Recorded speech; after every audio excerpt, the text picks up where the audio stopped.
Hey everybody, it's Jesse, and today we're going to try to get a lot done, and I actually want to try to get through like a whole process. Usually I just work on random stuff and I don't always get it done, so I want to try to go start to finish and take you through the process of creating a custom post type in WordPress with custom fields, populating that with some data, getting that data, pulling it into our React app, and we're going to make a template in React to display that data. And we want a user to be able to go to a page and have that page automatically generated with a unique URL. So we're going to need to edit our server.js file to be able to handle that. So I want to get all of that done while I'm streaming. So that's a lot of stuff, but I've done it, I don't want to say a lot, but I've done it, 3 or 4 times before, recently. So I think we can get it done.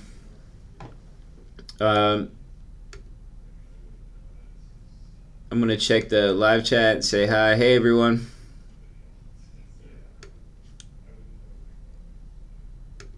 So I apologize in advance if I'm a little weird for this stream because I only got like 5 hours of sleep last night. So I was up. I ended up not being super tired last night, so I applied to speak at some conferences, which is kind of exciting. I've never applied to speak at conferences before, so we'll see what happens. I don't really know if my submissions were even any good, because I've never even seen anyone's submission before. But hopefully I at least get some good feedback. Even if I get rejected, that would be kind of cool. If you want to see my what I submitted to some of the conferences, it's available online. So check my Twitter. I sent out a link last night so that people could actually check out my idea for a talk. And then this morning, the baby was up really early. So anyway, that's why I didn't get sleep. But I'm going to try my best to stay focused. I do have one question for you all to start. Someone asked what my Twitter handle was. Jeremy asked. It's in the description for this show. It's Jesse R. Weigel. So JESSE RWEIGEL.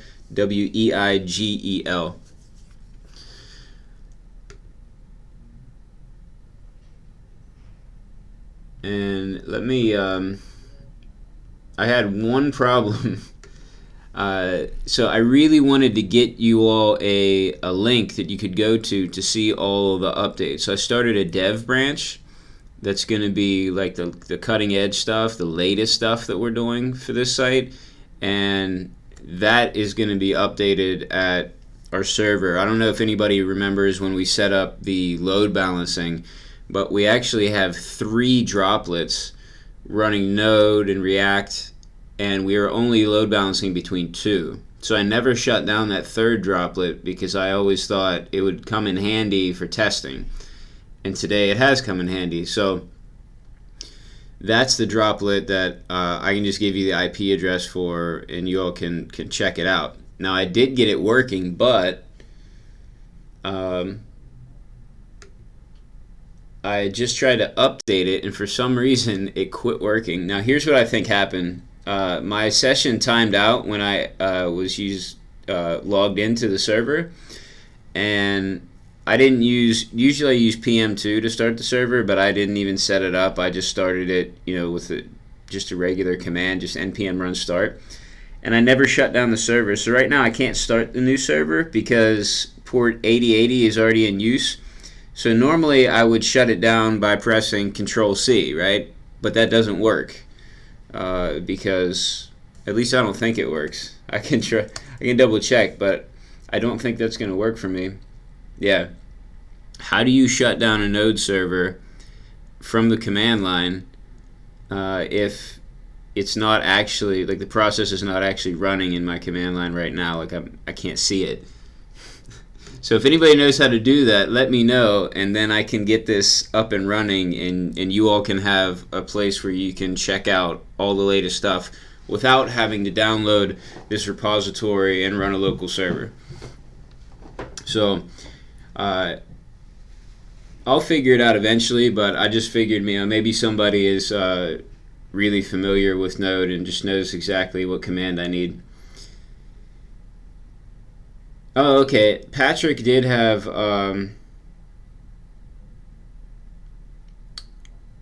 Patrick had a good comment. He asked about the onChange event with Materialize. So okay, cool. So I've gotten the command. So let's go sudo kill all node. Is that it?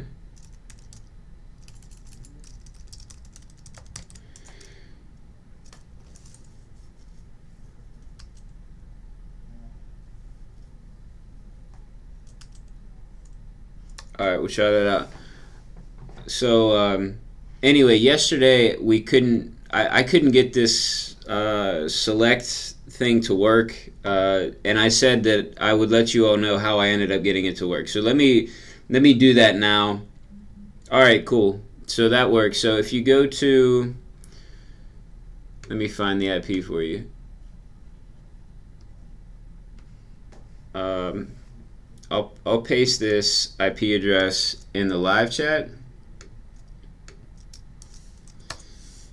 and the IP address is 162.243.86.67, and maybe if I can remember, I'll put it in the show description.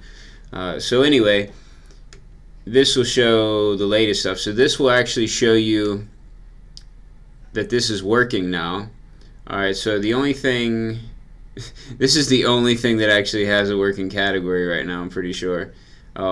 Nothing else has been put into categories. But that is working. I'll show you how I got it working in a second. Also, for some reason, the borders on this top one just start coming and going. I haven't replaced the borders with HRs yet, so I need to do that. But I did get this working. So I have this little toggle here, and this is just changing the state within the component. So within the component, there's a display content set automatically to false. If it's false, it displays this. When you click it, it sets the state to true and displays this. And this one, when you click it, it sets the state back to false. So let me show you the code for how I got this working, and then we'll get started on what I actually described in the title and the description for this video. So within, let's see, material select, that's what we got. So within material select, what I've done is basically just gotten rid of all the materialized stuff. So I'm not initializing the materialized. I should give some background in case you weren't watching yesterday and you're not sure what I'm talking about. I'm using the Materialize framework. It's a CSS framework. It uses some jQuery stuff and it changes the DOM, so it's not ideal for React, but we've made it work so far.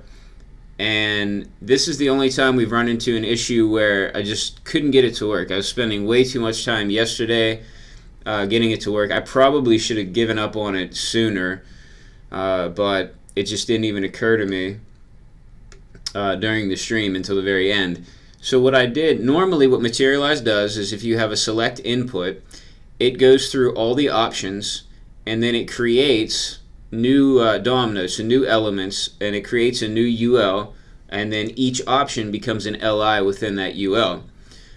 So that all happens after, with jQuery. So that's not really registered in React.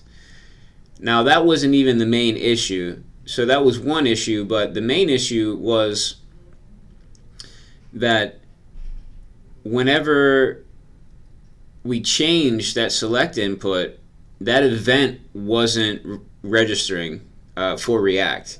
So when I tried to have this onChange handler do something, it wouldn't do anything. It didn't recognize the change. It would actually run, it was weird, it would run twice on render. And that was because it would actually render once and run, and then it would make an API call to populate all these options, and then re-render, and then it would run another time. But then when I actually tried to change the select input to select one of these options, it wouldn't fire off an event. So that's an issue with Materialize and React. So I think that the issue is probably on the side of Materialize and how it's done. It's not, I don't think it's a React issue from what I can understand. There were some pull requests to try to fix that, but I don't think it seems like the maintainers of Materialize don't see that as a bug, and they just recommended using the React Materialize framework, which is an attempt to make Materialize work with React and turn everything into React components. So so I don't think there's any chance anytime soon of that being changed. So just in case you're trying to use Materialize as well, you can either go the route that I did, or you can try to use React Materialize instead, or try to do some type of custom fix. But I'll show you, basically what I did is now I'm using just a plain select input. I did do some extra styling so I could make it fit in. So let me show you. I mean, obviously this doesn't look like your default select input. When you click it, this looks like browser default, right? I can't really do much about this browser default, and it'll look slightly different depending on the browser. But assuming I want to stick with the select input and not try to do some type of custom list, which I don't really want to do it right now. It would be okay, but it would be a lot of work, I think, for a slight improvement, and I'm running out of time to work on this site. So I just changed things so that it mimicked the look of this search box. Okay, so, and how I accomplished that was with all of this. It's really big, mostly because of all these vendor prefixes, which I think if you put things within the style.jsx tag, it actually auto-prefixes for you. But I had copied this over from a previous project where I had figured out everything I need to do to style this in the Materialize fashion. So I didn't try to redo that. I just copied it over. So it's not hurting anything to have the vendor prefixes in there, and it's working, so I'm not going to mess with it. And then I just needed to add in this part at the bottom. Let me make this a bit bigger. I think this is a bit smaller than I normally have it. So I had to add in this. The reason I couldn't put it right here in the style.jsx tag was because of this.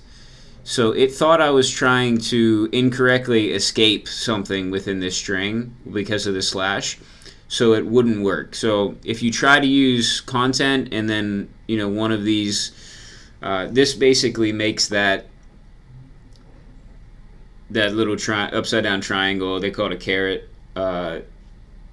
That's the little code to make that. So if you're trying to do something like that, it won't work in style.jsx. So this code is all on GitHub. You can check it out under the dev branch. So if you want to kind of look into how I did this, like I said, it's not really a lot. It just looks like a lot because of vendor prefixes, and a lot of it is just trying to override browser default things. All right, so that's pretty much it. I'm going to check the live stream now, see if there's any questions about that before we get started.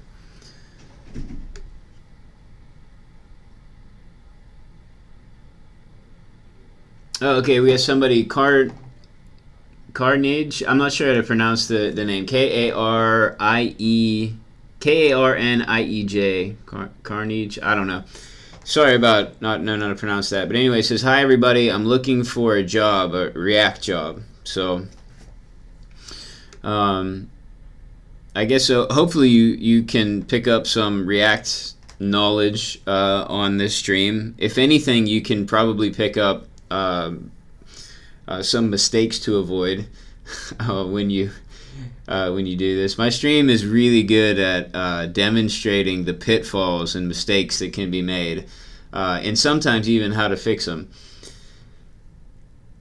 But anyway, I'm not sure that anybody watching now or in the live chat is hiring, so I don't know that I can help you. But anyway, keep us updated on the job search. I'd love to hear how it goes. Oh, okay. The Will Frank says, long-time viewer, first hey. Hey, how's it going? Thanks for saying hi. I realize there's probably a lot of people who watch who never speak in the live chat, which is totally cool. I actually am usually pretty quiet in chats and things myself when I'm watching, so I totally understand. And maybe you're just doing other things and not at a computer. You're just like listening or watching. But don't be shy. If you can say hi, that would be cool. Because I notice, there's always the analytics shows that there's always way more viewers than people talking in the live chat. And today we actually have fewer viewers than we've been having normally, so I don't know what happened. Maybe the topic is not great today. It's still a decent amount of viewers though. So I think we have like 40 right now, which is, I'm always amazed that anybody wants to watch me code. So we have 43 now. Cool. So it says, nice to see React. Hey, Fabian, how's it going?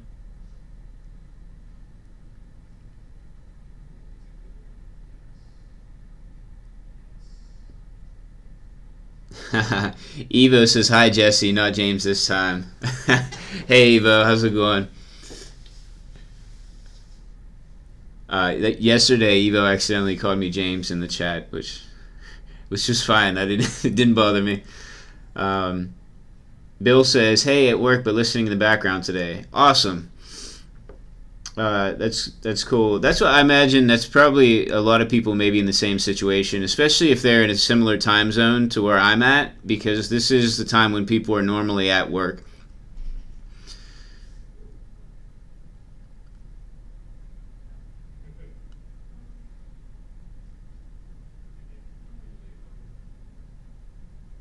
John said, is it not always the more simple coding that saves the day? All these things like React or Webpack, other complex systems, for me, at least now, is overkill. Yeah, I agree to some extent that React, Webpack, all that stuff increases the complexity and increases the possibility for bugs. So if you don't need to use those things for what you're trying to accomplish, you are probably better off not using them. But for a lot, even if you're trying to learn them, there's no reason not to do a small project with it, because if your purpose is not just to produce a product, if your purpose is to learn, then make something simple with React. I actually a few weeks ago when I was on vacation, I built the FreeCodeCamp weather app. I don't know if you all remember that challenge. It's kind of early on in FreeCodeCamp challenges, but I built that. I rebuilt it in React. I had built it once just with some jQuery, and I did it just simply to get some practice and to learn. It definitely doesn't need to be built in React, but anyway, to speak to John's point, that definitely was the case this time. With Materialize, it was trying to do all this other stuff and beyond what a normal select input does, and the select input that's been in HTML for years and years worked fine for this use case, so it was definitely the solution and better off. Hey, Xana says hi. Hey, how's it going? Glad you can watch.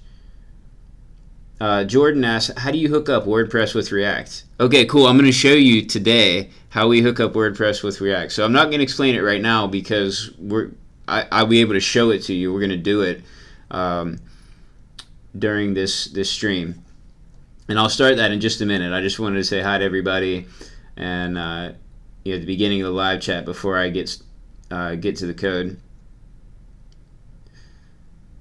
Evo says, John, if you have this many modules and stuff to keep track of, a tool like Webpack is a lifesaver. React is also really nice, and I think that they will become even more prevalent. Yeah, that's true. Like, that's a good point, Evo. Like, if your project is complex, it ends up helping to have things like React and Webpack. Like yesterday, I showed you all that. I think it was yesterday. I showed you all that mess that was the jQuery site that I had made, which basically did a lot of the same stuff that this site does, but I built it all with jQuery, and it was just a bunch of crazy spaghetti code, and it's really hard to maintain now. I really can't wait until I have the time to rebuild that in React. So in that case, using something simpler than React, which was, I would argue that jQuery is probably simpler than React. At least it's simpler to learn. But that ended up being worse as the project got more complex.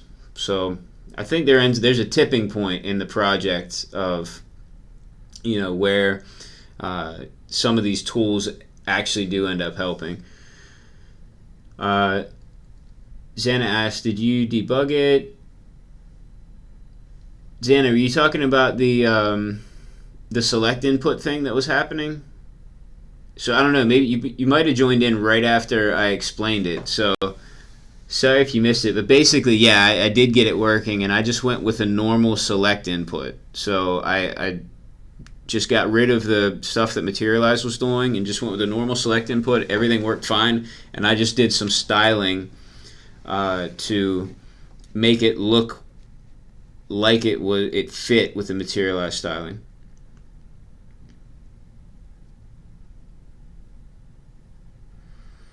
All right, so I think I'm gonna scan through quickly the rest that's here in the live chat, and then I'm gonna get started.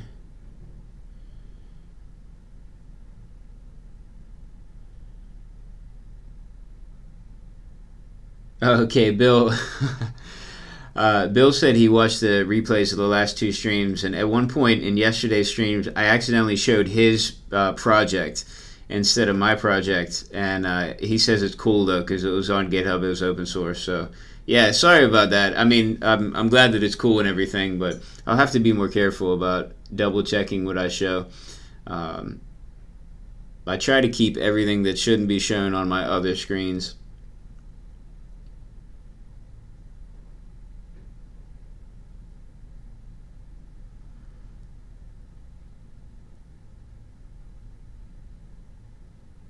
Okay, so Thiago asks about the auto prefixing the CSS inside the JSX. I'm not sure. I think if you use Next.js, the auto prefixing and everything comes built in.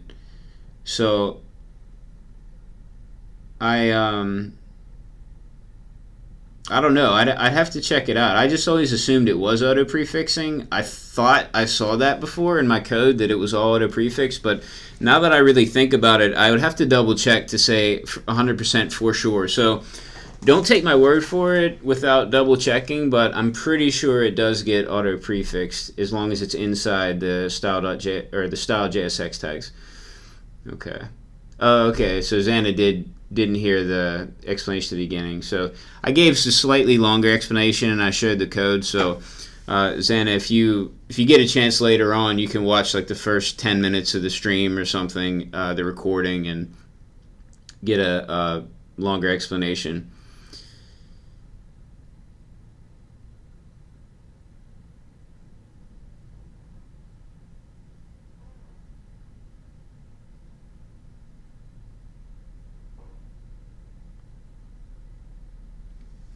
Okay. Oh wait, so Patrick sent a link. What's the link, Patrick? I'll check it out on my other screen.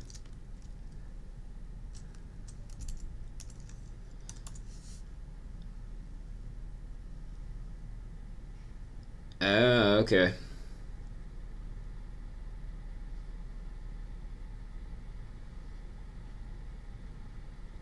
That's weird. Okay, so check this out. I'm probably not going to fix this right now. I'll do it later since I want to do something else on the stream. But Patrick just sent this. So what browser was that? That's it on Ubuntu with Chrome. Oh, okay. Um, well, that's no good. So I'll have to work on that. If anybody else checked this out, let me know if you're having anything similar happening. Obviously, like Chrome on a Mac, it looks like this. It works. But on Ubuntu, it looks like this. I mean, I really want it to work, but realistically, there's probably no actual user of this site who's like in the target audience that would be using Ubuntu. So if that's the only place where this happens, I probably won't worry about it, just because I don't have a lot of time yet. So I gotta worry about the other browsers more, operating system combinations more. But yeah, I'm gonna have to take a look at that. Although I really won't have a good way to test it because I don't I don't have Ubuntu, and I don't even think you can test that on Browser Stack. I'll have to check, but I don't think you can test it on Linux.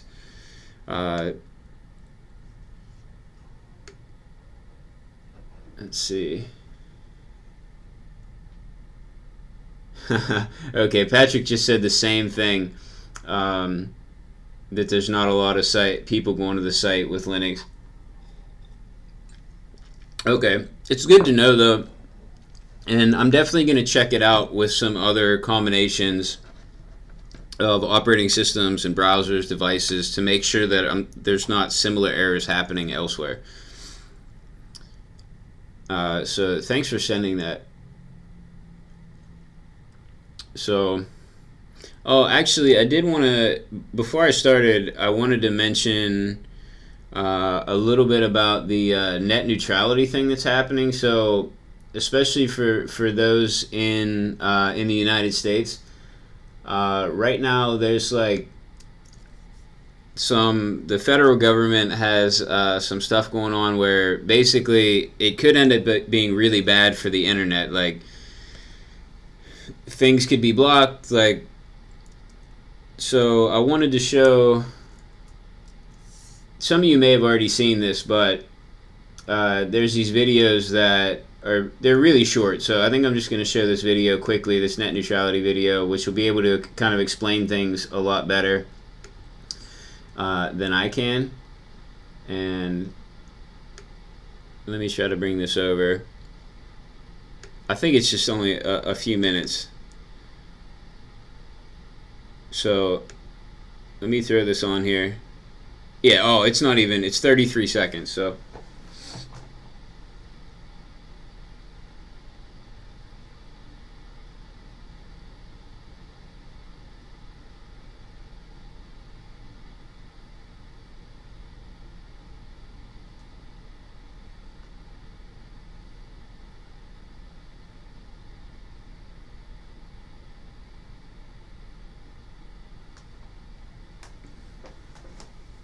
Okay, so anyway, that was just really basic of what's happening.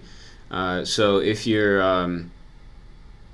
interested in just putting your name out there as being against this, then check out the URL, which was battleforthenet.com. So, and today is like the official day, I think, where a lot of stuff is happening to raise awareness and kind of protest that possibility of the internet being, way more regulated by companies and different than it is now, and than it probably should be. All right. Let's see. I just want to check the live chat really quick to see what other errors you all are getting. Okay, so Windows 10 and Chrome has the same issue. So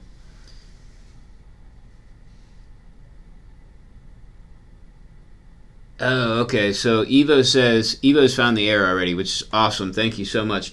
You have a color value of inherit in the CSS rule button for input select area, which comes from Materialize. Oh, okay. All right. So evidently there's something being applied from Materialize, the Materialize framework, that's affecting that. So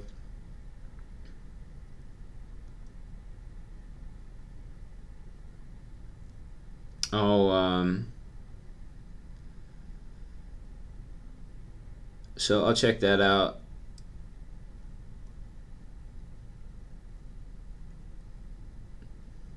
Okay, I'm gonna post the link to the dev site again for those of you that came in a little bit later.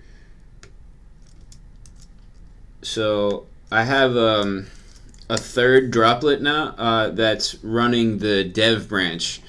So I'll try to keep it updated with the latest dev stuff. So until I get approval for the changes from the people higher up than me, I'm not going to make them, since they're really significant changes for a lot of pages. I'm not just going to try to make them live on my own. I need to get some approval first. So for now, they're going to exist only on this at this IP address.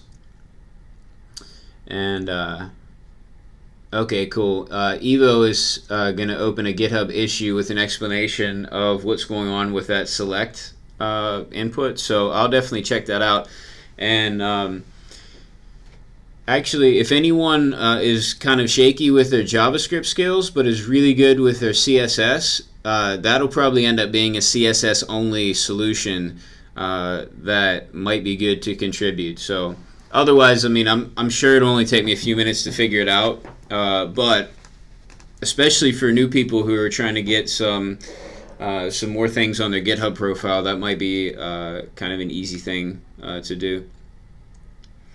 So enough of this. We're going to work on something totally different. So I'm going to move this off the screen, and I'm going to move this off the screen, and a bunch of stuff off the screen. I can keep this on the screen.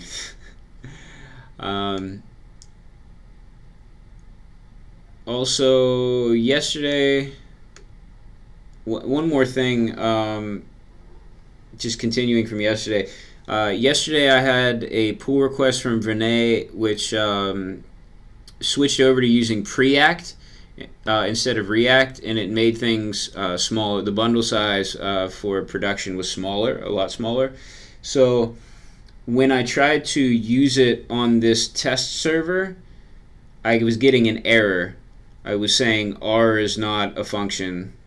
So I'm not sure what was going on. It worked fine locally, but when I tried to actually build it and run it, I was getting the error. So I ended up not merging that pull request. So I didn't accept it yet. I'm not saying I won't accept it, but I just need to get it working on the actual server first. So I added that to the actual pull request. I added a comment about it. So if anybody has any ideas for that, please, comment there on that pull request on GitHub.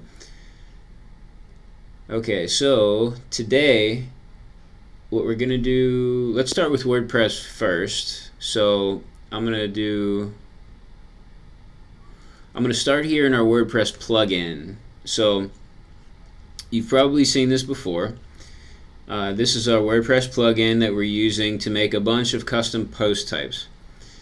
So here's what we need to do. Here's the kind of the end goal for the user. The user needs to be able to click on a link that will be like the title of a PDF document, right? So in the About page, we're going to create something to display these links, some new section. But I don't want them to just link to PDF documents, right? Because that's no good for search engine optimization. I'm not really sure how screen readers handle that. So I'd rather have these PDFs converted into HTML. But I also want the PDFs available to download. So I'd like a user to be able to go to the About page, see a list of the titles of these PDFs, click on it. When they click, it opens up an entirely new page on a React site that has the contents of that PDF in HTML, and then also has a button to be able to download the PDF. And I want that all to be editable from within WordPress.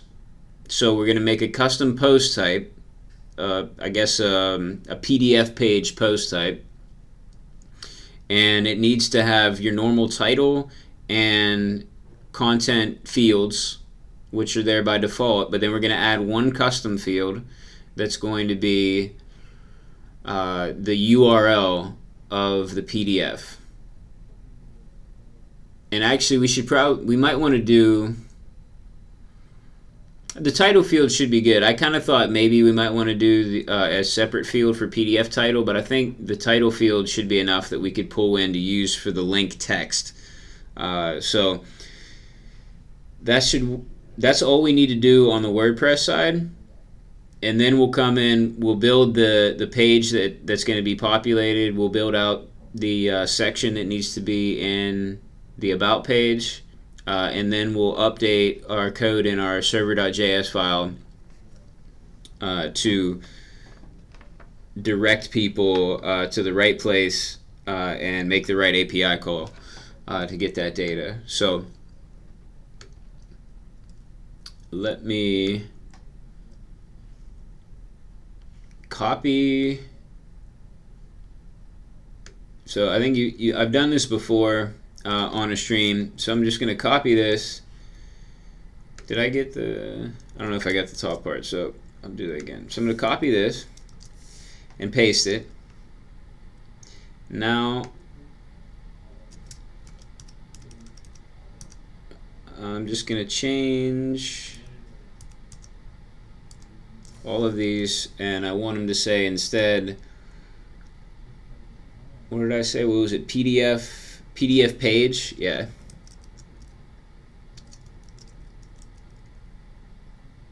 I think that'll be obvious to the people who are editing it what that is. Okay, so this is how it will display. These are all the display names that'll be like in the WordPress admin panel. And then these are the names that'll be in the code. So let's make this PDF.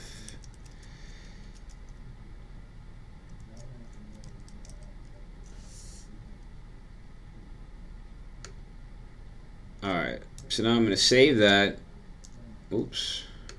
Actually, I'm not going to save that. I'm going to copy this. Let me bring over my WordPress admin panel here. So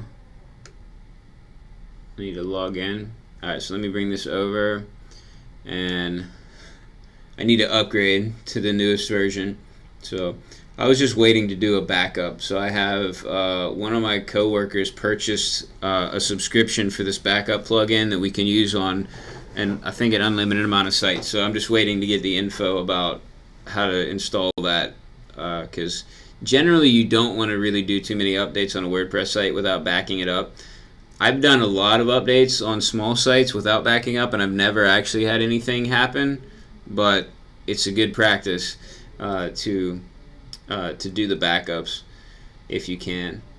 So you can manually, you don't need a plugin, you can manually do the backups, but I don't have like PHP my admin installed or anything like that, so I don't really feel like doing the backups from the command line, and I'm not even sure I have SSH access to this droplet.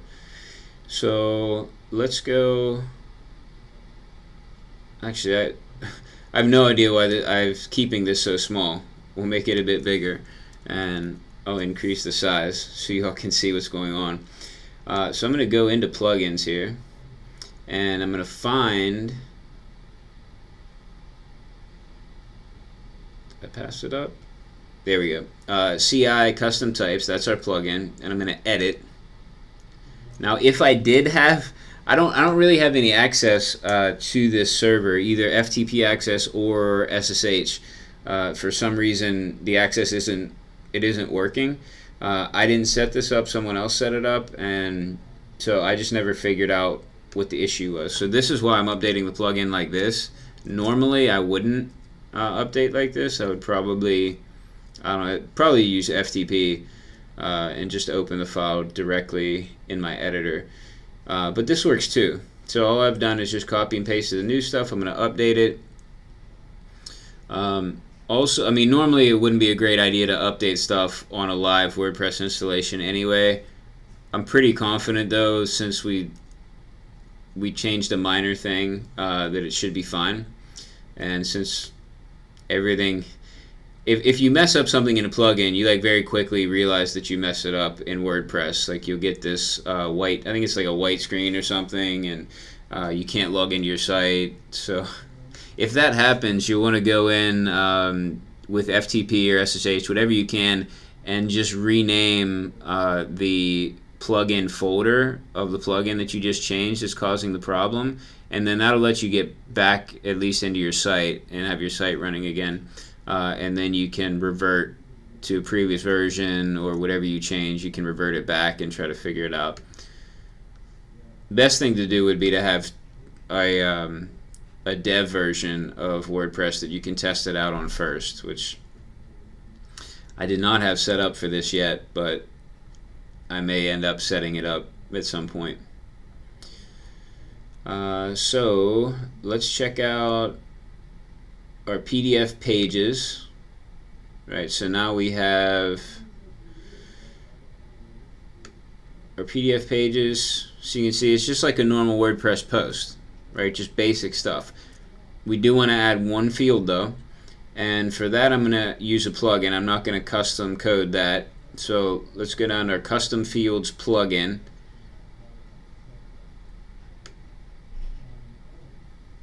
And we're going to add a new group, and we'll call this PDF page info. And we're gonna make sure that it shows it only applies when the post type is equal to PDF page. We're gonna add a field. The field label is gonna be actually, I was gonna make it PDF URL, but it should probably be an upload. So let me see. File.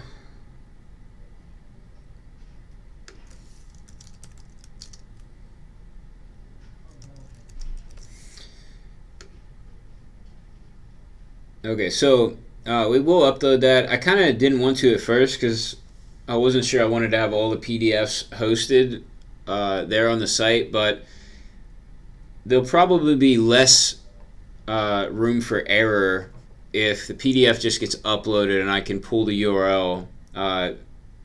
Otherwise, it's going to be someone manually copying and pasting or typing out a URL.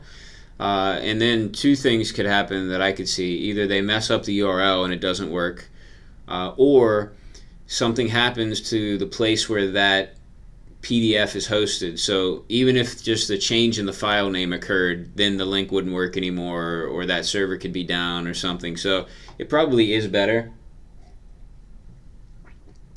if we just have the PDFs there within the WordPress. And it's a droplet on DigitalOcean. I could always upgrade the storage if I need to, if things start to get crazy. I don't really anticipate that much will get uploaded that I would need to upgrade storage. So this should probably, I'm not going to require this, because the way we're going to display this, or the way I want to display this, is I want these pages to be just informational pages. So it's not going to say right away that these are just PDF conversions. The PDF's almost going to be like an afterthought. Like, if you want the PDF version, here it is. So in case there's, at some point down the road, they want to just include some information in this page without actually having a PDF version, I'm going to make this not required. And I want to return the file URL.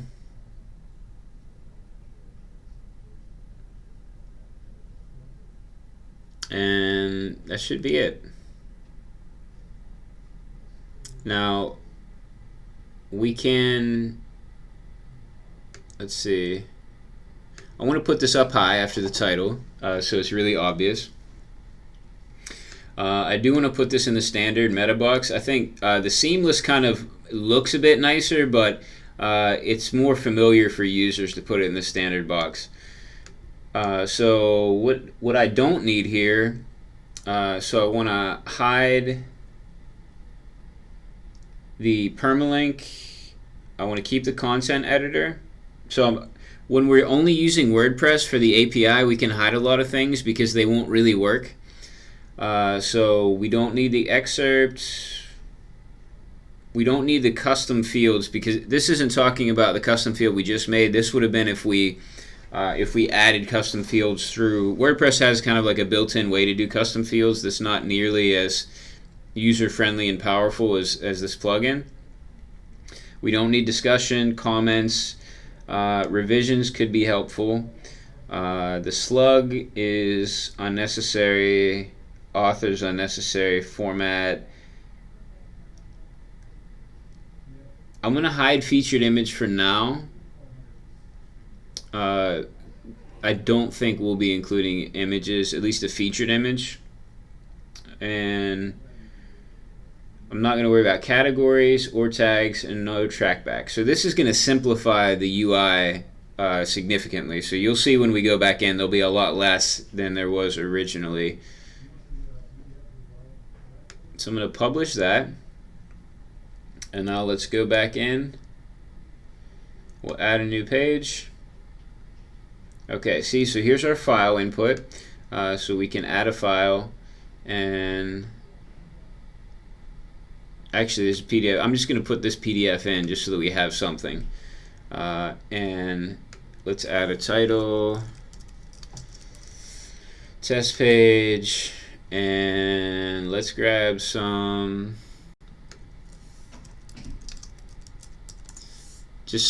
text to throw in there.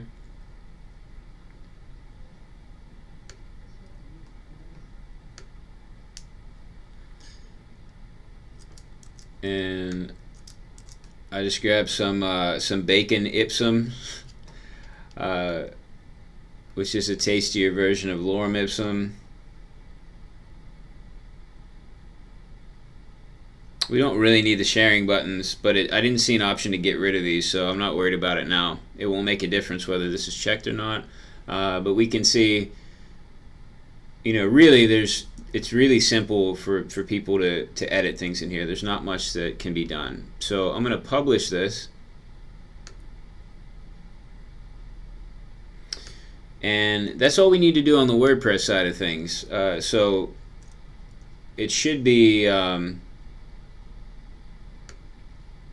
enough for us just to have this one instance of it.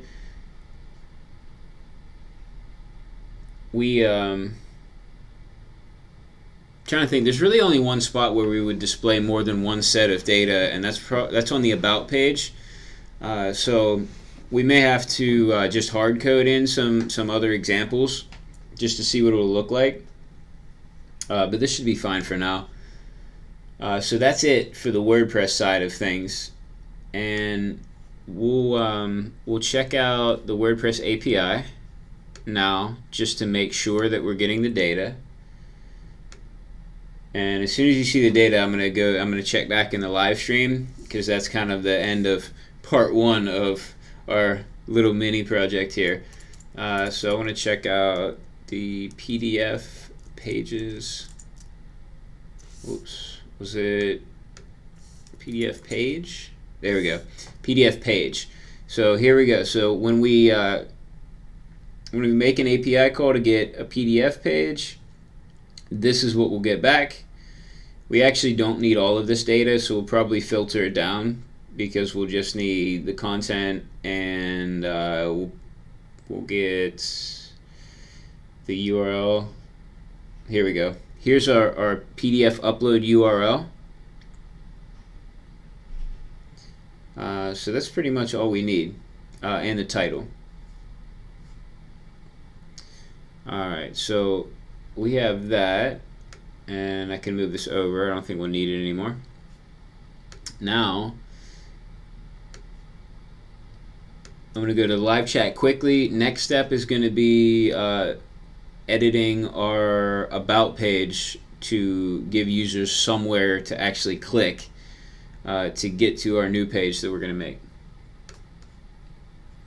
Alright, so I'm going to scroll up a bit in the live chat, see what I missed.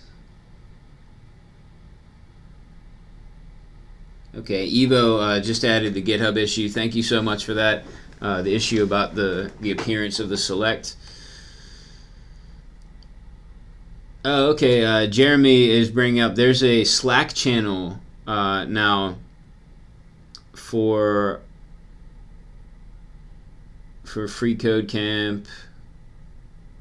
It's FCC pairprogramming.slack.com. Anjar says FCC just keeps getting better every day. Awesome. I like that comment.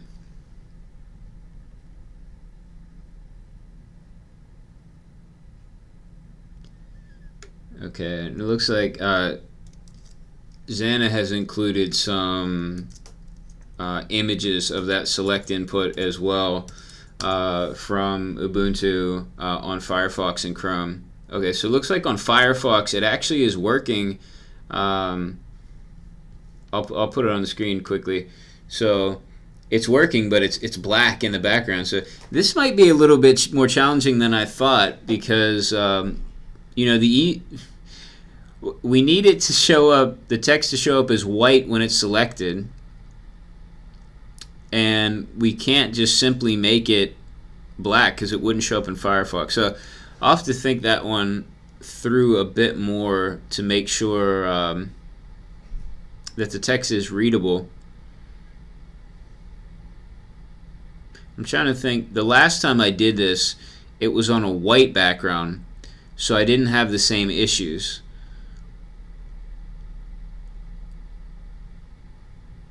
I mean, it's possible I could just change this so that it's not on a black background anymore if I can't find some way to make this work, and then that would just solve the issues, because we would have a dark colored font and it should work all the time, because this then would have a white background instead. So anyway, we'll see. Actually, what do you all think about this black bar anyway? So I've gotten some feedback from coworkers, and the feedback so far was, at first it was a little jarring, but it only took, you know, a minute or so to get used to it, and then it was okay. So not great feedback. I mean, I would rather have, wow, this looks amazing.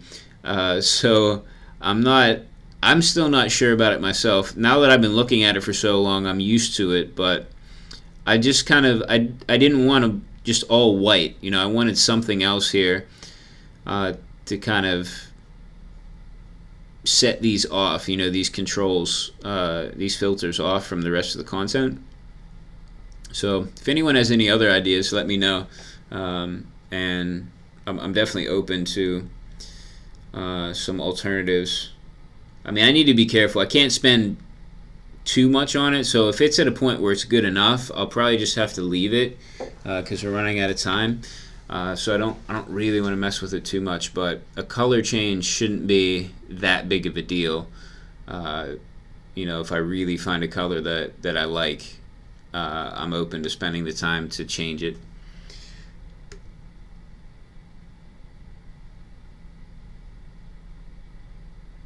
Okay, yeah, and so in regard to the Slack channel, Yeah, I can't. So a few people are saying they couldn't get into the Slack channel. They need an invitation or something. I had the same issue. I couldn't get into the Slack channel either. Let me. I think I still have it up on my screen somewhere. At least I did. I have way too many windows open. I'm not sure. Here it is. Can I find it? Yeah. So this is what I'm getting. Sign into FCC pair programming, and when I try to sign in, I can't. So it says contact the team administrator, and I'm not sure who the team administrator is or what their contact information is. So has anybody been able to get in? If so, how?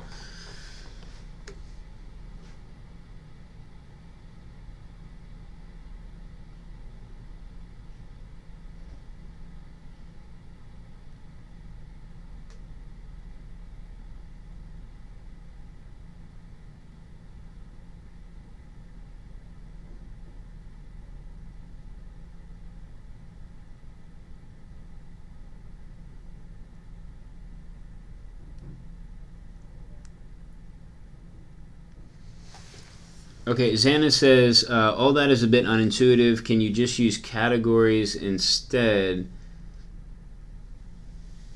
I'm not sure. I'm trying to look at the timestamp for that. Was that in regard uh, to this bar here?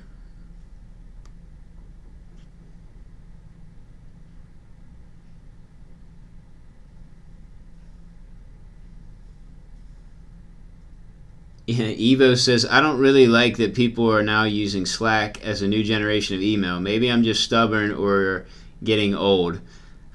It says, I'm 20, but I just can't really get used to it. So I'm not sure that 20 is old.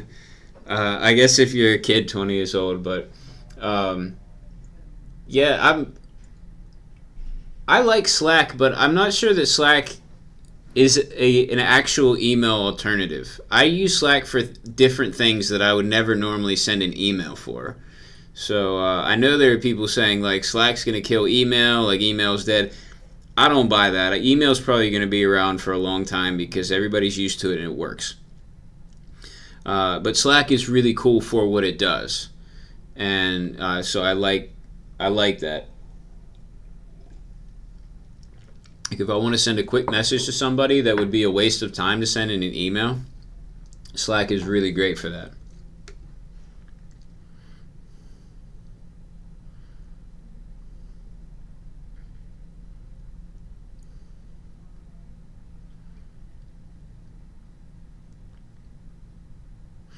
Okay, so I'm getting some feedback about that section.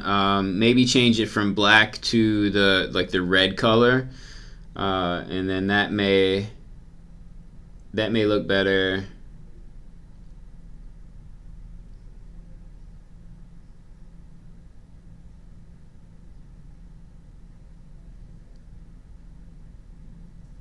Okay, Xana says maybe like just leave it white, but add like a border, a thin border at the bottom and the top, or even like John said, to make it that red color.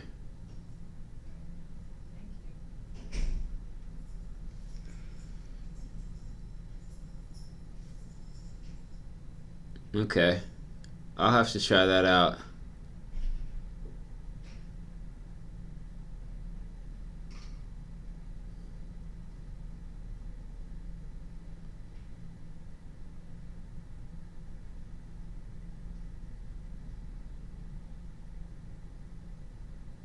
Oh, okay. I see what Zen. I see what you're trying to say here. So, and let me try to explain what I think you're saying. You can let me know if I got it right here. So instead of having the word all right here, which doesn't really say much, have it say like categories or something, and that would make more sense. I did originally have it saying choose a category, but I got an error. So basically, I had to like add in manually that the word selected into that element, into that option. And then React gave me a warning. It wasn't really an error message. It gave me a warning saying not to do that. I don't know why I shouldn't do that, but I could definitely change that back so that category is the first thing. Actually, that would make sense. It would definitely work if I would just say choose a category as the first thing that people see. It's not going to be disabled. The problem right now is it's disabled and grayed out a little bit. I'll just make it have the same value as all, and then that way it'll show everything. If someone happens to click on it again, who cares? It'll still show everything, or they would just naturally click on all.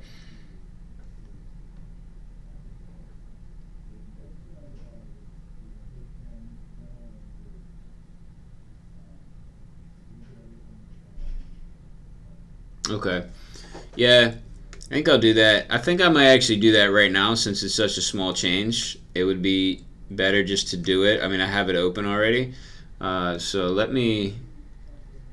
I do want to double check... Where did I put my... I lost my terminal. I just wanted to check to see if I had anything that was not committed. Here it is.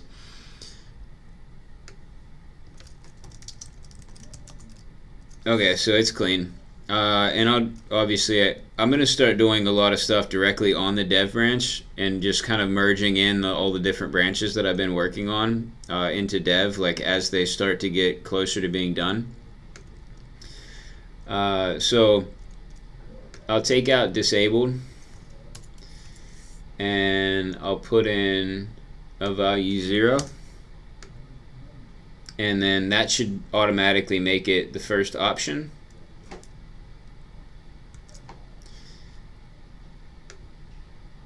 So I saved it. It didn't auto refresh. There we go.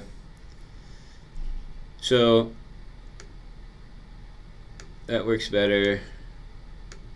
You can click all. Here, I actually want to make sure this works. If I click choose a category, it still works as all. Okay. So does that look better?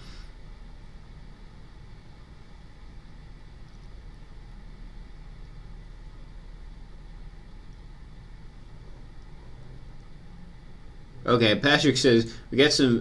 Patrick suggested saying all categories. John said saying categories. Yeah, I think any of that would work. I'm just gonna keep this just so that I don't spend any more time on it. But anyway, yeah, I'm glad that that you all brought that up because. Oh, okay, Patrick likes what I ended up with. I'm glad that you brought that up because. It was something I had thought of earlier, and I thought the same thing, that it would be weird, and then I just kind of gotten used to it and just kind of forgot about it, and I never wrote it down. Usually I make a little note in Trello when I think something like that, but for some reason I didn't, and so just kind of forgot. So it's really good to have all these people looking at it, all of you looking at it, and just in general on a project, it's great to have other people look at it because when you're building it, you just get used to certain things and take for granted that people are going to understand it. So it's really like, it doesn't really matter how good you are as a developer. I think it's just like a natural thing is that you can't look at it with fresh eyes like a user would, a new user. Because you've been looking at it for so long. Maybe if you waited a year and then looked at it again and you've forgotten it, that would be the only way. But, who has time to wait that long? Okay, so that looks a lot better now. Let me commit that. I'd hate to make a commit for such a small change, but the other changes we're going to be doing are so unrelated that I'd rather just do it. So we're going to commit. We're going to git commit, and then we're going to use the flag AM. So this will add the file and make the message at the same time, so we don't separate it into 2 steps. And let's see. It's just going to change default option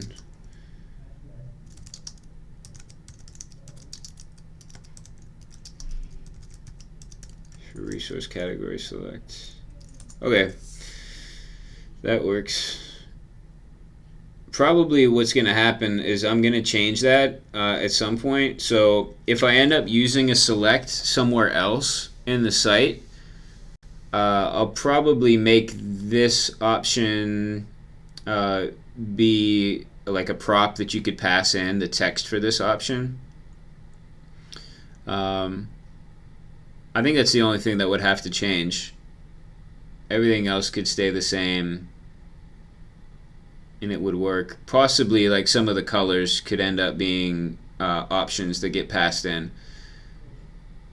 But that would really be it. Then it would make this component like fully reusable.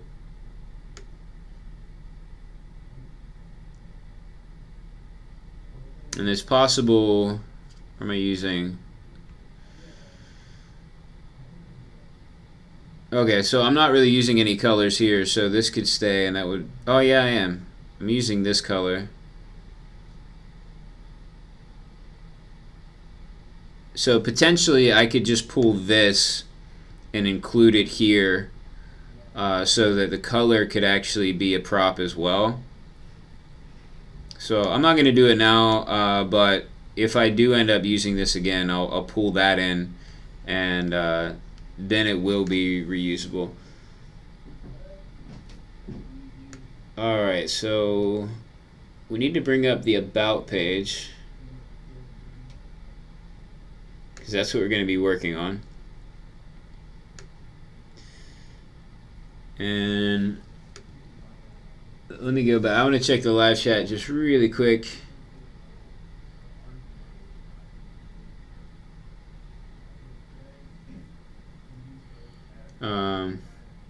Let's see. Umberto says, "I wish I could open source this HR portal page." So is that Umberto? Is that what you're working on now, and you're not allowed to open source it? That stinks. I definitely prefer, at least now, definitely now that I'm doing streaming, I prefer to work on things that can be open sourced.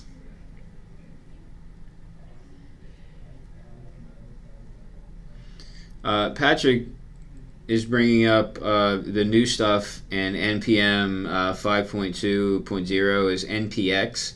It's a new command that's really useful.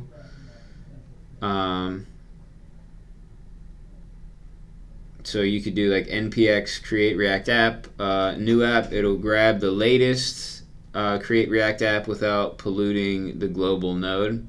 That's cool. Yeah, I saw some stuff on Twitter about it, but I didn't really read into it anymore. So the people on Twitter seem to think it was really, really useful. So I'll have to check that out. Hey, Sebastian's here. How's it going? Yeah, Sebastian, pretty much all you missed. I kind of explained how I fixed the select input from yesterday, and I made a custom post type with a custom field in WordPress. So we haven't really done too much with React yet, and we're about to jump into that right now.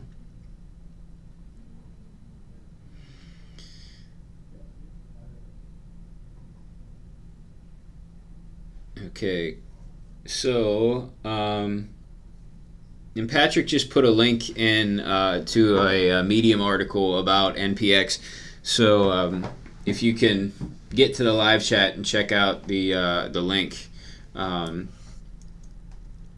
then that should tell you a bit more about it. I'm not even going to attempt to read out the link because it's super long. All right, so we're on the About page. First thing, let's just look at it and figure out where we're going to put this thing. So here's our About page now.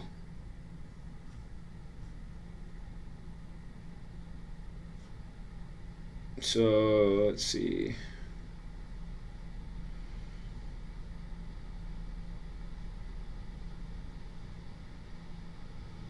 All right, so this will definitely can stay down at the bottom. This is the least important section. I'm not sure. I'm thinking probably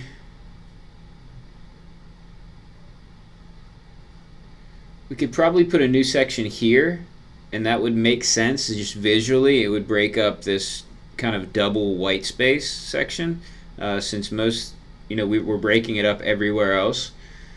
So probably another red section. So I'm thinking maybe another red section in between here.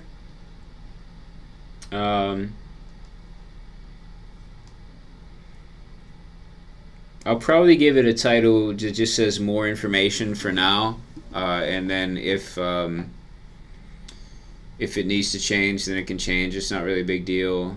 So that section will say more information, and then it can have.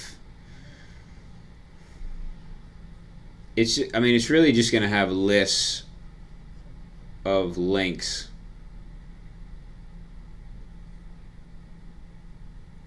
I don't think there's that many links right now. I think it's like at most 6 or 7.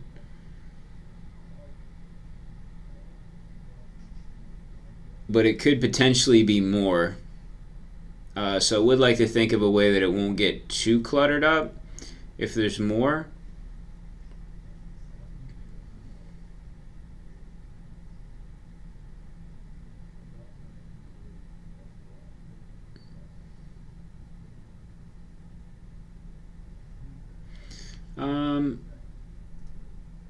I'll think about it. Let's just start to throw in some code now, and then see how it looks, and then think about it. Right now I'm thinking maybe just like 2 columns of links, and they're going to be auto-populated from an API call. So I'll just have to figure out some way to distribute them between the 2 rows evenly. And then hopefully the list, if the list ends up being like 100 links, it's going to be a super long section. I'm okay with that, I guess, because, like I said, I think the collaborator section is probably not really that helpful to users. So, not really a big deal. All right, so let's go back, and unfortunately, this is super long because I haven't transferred any of this stuff over to being pulled from the WordPress API, so it's all just hard-coded in here. But what I want to do is grab the red section that we're already using, and I'll just copy and paste that down here, and then that way we don't have to waste time typing in code that we've already typed in. So this is our collaborator section. That's the start of it. So we want to pop this in right here, and so we need to put in this new section here.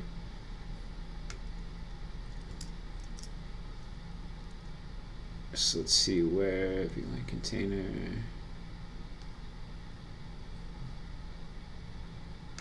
Put in another row here, and we'll call, let's say this. I don't remember what I originally was going to call this. I'm just going to put information there for now. We don't want this flourish white because actually I never ended up building. Yeah, I don't think this is doing anything right now. This was supposed to do something a long time ago, and I guess I never removed it. That was one of the things that just got pushed to the side as not really necessary to get done before we launched. Okay, so we'll have that, and we're going to want 2 columns. Let's get rid of all this. We don't need it.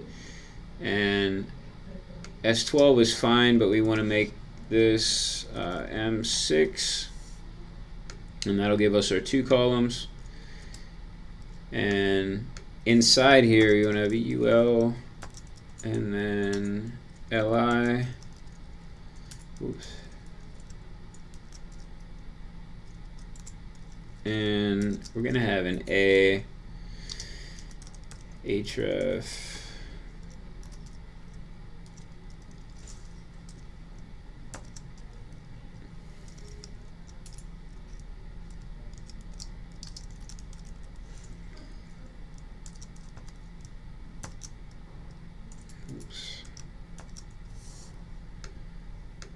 Okay. So I just want to fill this in a bit to give us an idea of what it's going to look like.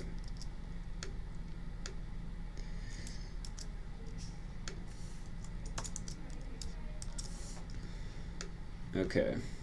So let's see.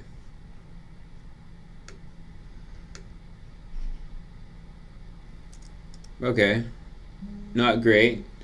Doesn't look great right now. Let's see. So obviously we want to change it. I'll probably make these, I think it'll look a lot better if they're both center aligned. Obviously the color is going to change to be white.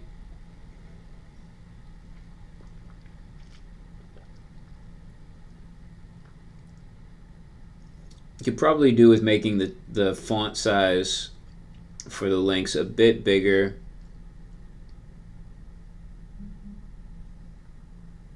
And maybe like some more space between the list items. Since they're going to be things that people are going to want to click on, I want to make sure there's enough space, especially so on mobile, people don't accidentally click. Users with big thumbs have trouble hitting target. So I think you usually want to have at least 48. Yeah, so that's only 20 pixels tall. The click target for that's only 20 pixels. So the LI itself is even only 25 pixels tall. So we definitely want to make those bigger. Increasing the font size will help too, but then maybe we'll increase the line height. So I want to at least hit like 40 pixels. And that should be decent for people even with larger thumbs. Okay.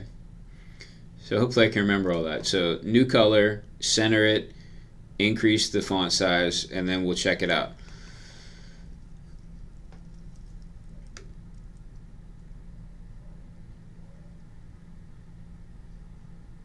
Let's see.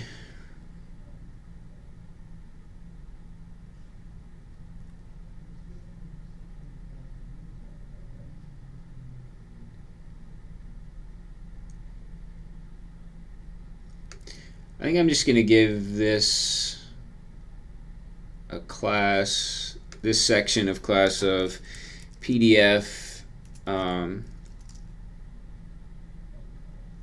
links. All right, and now that we have that as PDF links, then we can target this down in our style JSX section here.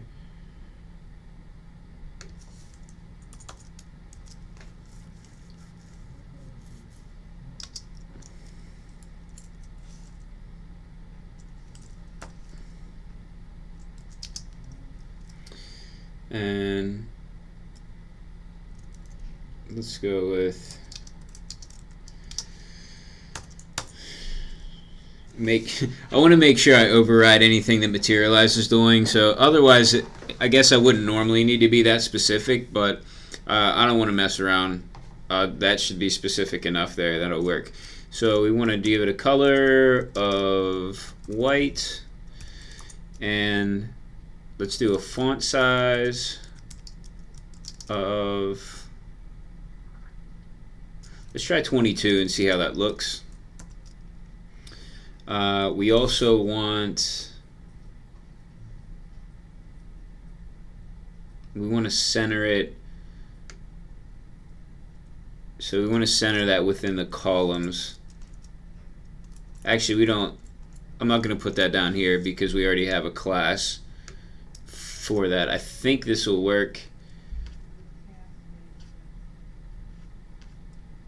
If we do, if I just put it on this row, this might work.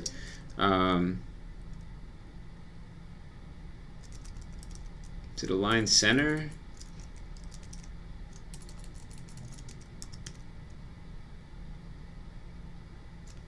It's just center, I think it is. Sorry, I'm trying to remember what the Materialize class is for this. I think it's just center.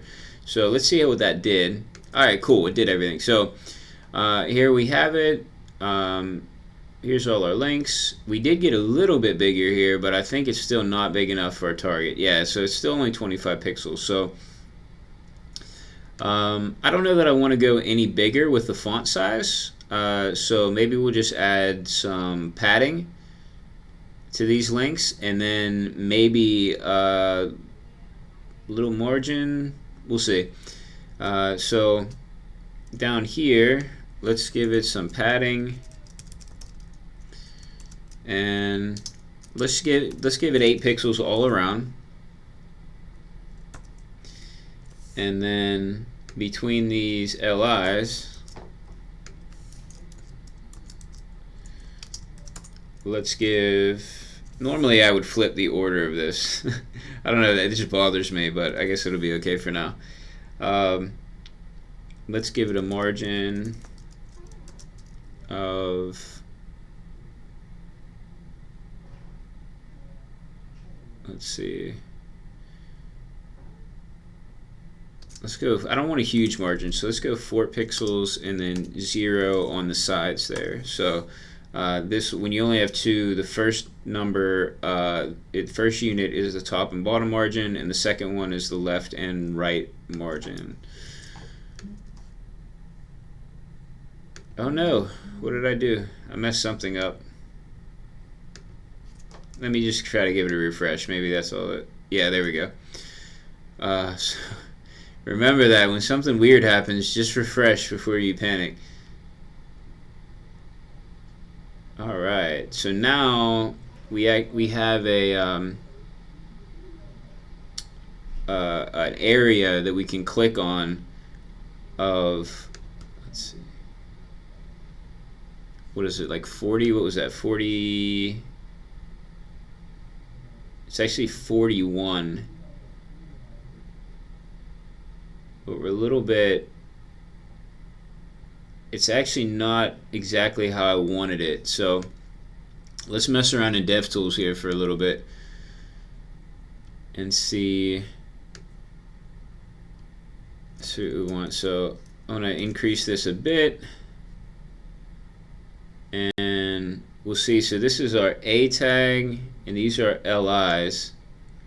And what was happening, let me try to exaggerate this so we can really see what's going on. So let's make this spacing bigger. Okay.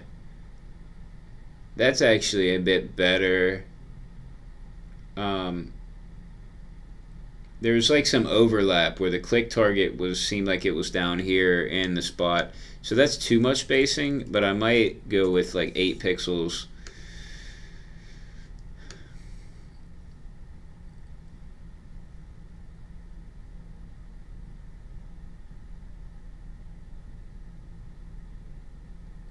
And see, we can, I don't know if you can tell that, I'll try to zoom in. So what's happening is the click area is kind of bleeding over into the area of the margin. So I might get rid of the margins on the LIs and just put it directly on the A tags and see how that is. Because otherwise, I don't want there to be, I'd rather have there be a slight gap of the click targets. So let's just pull this.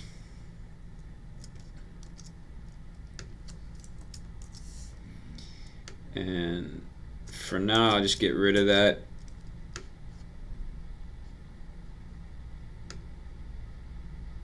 Okay. So I want to see how this is working.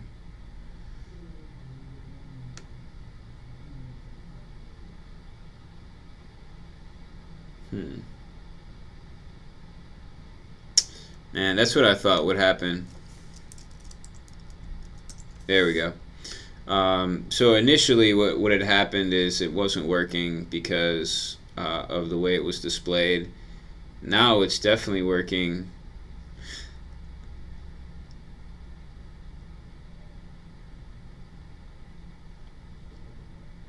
I switched to display block. But now that's too much. So it might not even need a margin. Oh, actually, no, I definitely don't want it to display block because then it's going to go across. So let's take that out. And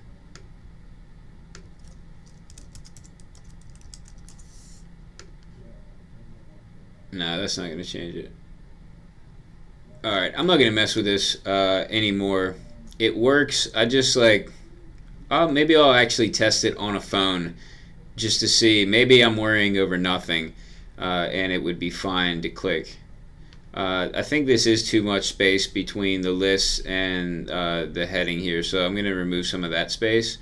Other than that, it looks weird because these titles are really small, but the titles are definitely going to be bigger. Everything on this project has huge titles, so I'm more worried about having not enough space for the titles and them wrapping onto another line.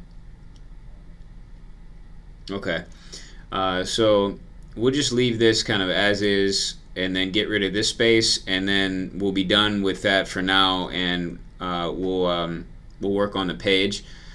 And then obviously we're going to want to pull this data in through the API. For now though, I want to just get all the pieces working before adding that extra complexity of pulling in the data.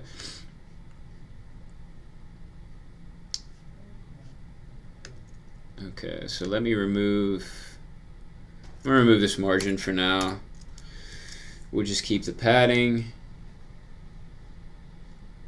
Let's actually I want to see what's causing this space.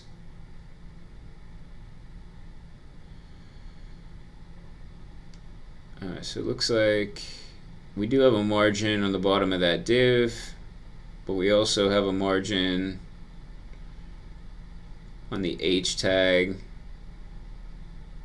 I'll try getting rid of the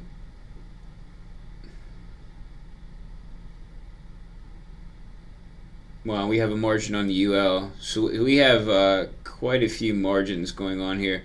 If I get rid of the margin on the H2 and on the div, that should be enough. I'd rather do that than mess with the UL.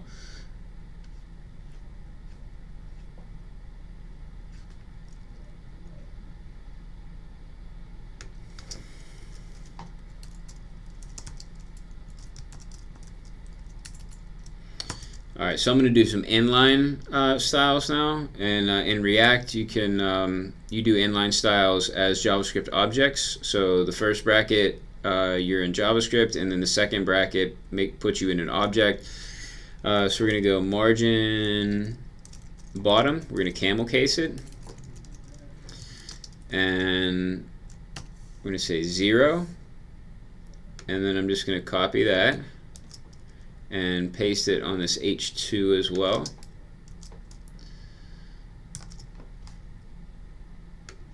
And let's see, and that did not let me refresh. Okay, let me restart my server. And since I'm restarting it, this would be a good time to check in with the live chat.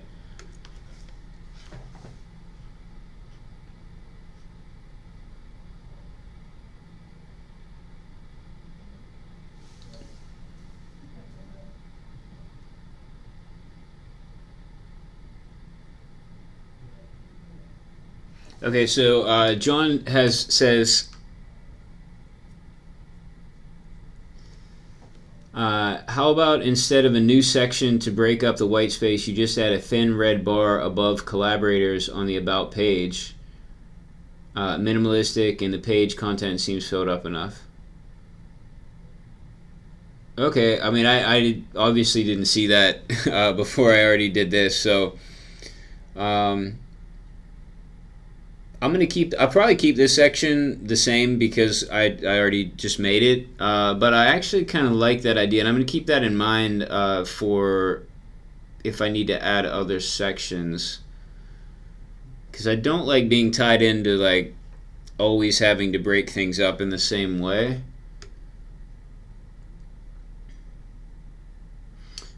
John. So we have two Johns. So the first John I just talked about was John B. The next one, this is John Hansen, says the API data. I'm guessing JSON. Yes, it's JSON. Is this type of file difficult to gzip from the server? The project I built went live, but all testing shows JSON only file type, not compressed. I actually don't have experience with that. Can you gzip JSON files from the server? I don't know. Does anybody have any experience with that?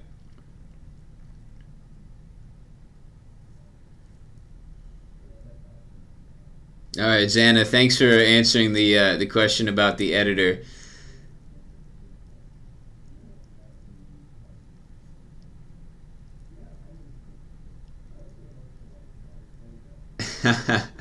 Patrick said that he says Jesse likes this question. When he gets this question, we were getting dangerously far into the stream without someone asking, which would break the streak of every stream. So thanks. Yes, thanks for asking that. I honestly don't know if it's been asked every stream. I'd have to go back and watch them, which I probably won't do because, as is the case, I think with most people, the sound of my own voice just sounds really weird. So I usually don't watch my streams often. Occasionally I'll watch just to see if I can improve things. Sometimes I watch to see if I'm saying filler words a lot, like and things, which I do and I try to work on. But it's been a streak of enough episodes that I think we have an official streak going. So we'll just try to keep it going. Well, we are an hour in already. Crazy. Actually, even more than an hour in. When did I start? I started at 2, huh? Okay.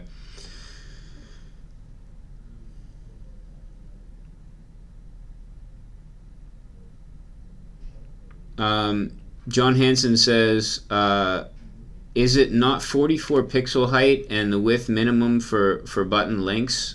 Are there a reason for using pixels over EM through a website?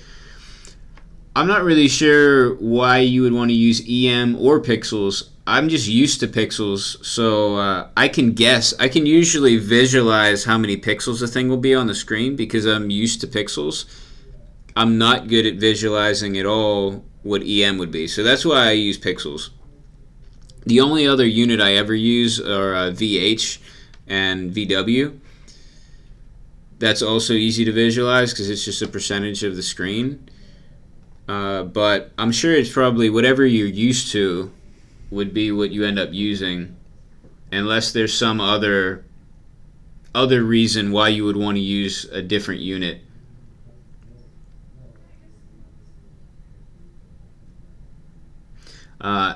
Anjar says using REM or EM is a good practice. So yeah, I see a lot of people using it. I'm just not sure why, what the benefit is to using it. So if anybody knows, I'd be open to hearing about the benefit to using that. I don't really know that I would switch at this point since I'm so used to using pixels. The benefit would have to be really big for me to try to switch right now since I've gotten really good at just being able to visualize things in pixels. So I would need a really good reason to switch from it.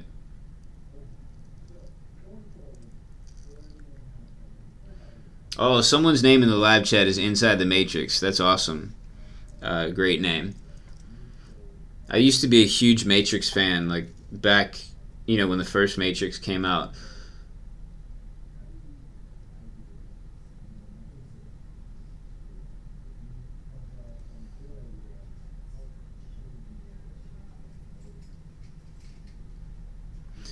Oh, no way. All right, so Bill says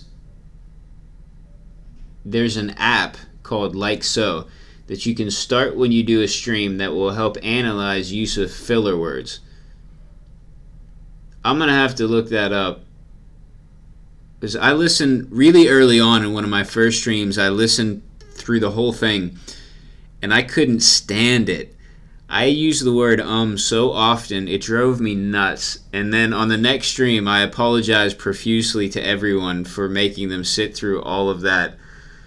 So I really made an effort afterwards to stop that, but I think I'm slipping back into it, especially on days like this where I'm pretty tired and I'm mostly focusing on the code. So once I get started and I'm talking about something, it's usually better. But when I'm trying to code and talk at the same time or read things off of the live chat, I do say a lot. I guess that's normal. But I'd still like to quit doing it if I could. John B says, I was so upset they didn't name the sequels the Matrices. So the sequels to the Matrix. So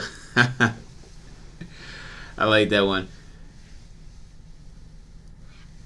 Jeremy says, I don't even notice filler words, my dude. So, cool. Yeah, I actually read a study where they said that, so some people try to stop using filler words by talking more slowly and pausing instead of using filler words. But they did a study where people were more, I don't want to say, how did it go? Basically, people had a much more negative view of speakers who took long pauses than of speakers who used filler words. So if it's a choice between pausing and filler words, you're better off using filler words. So I guess, I don't know, I guess it could be worse than using filler words.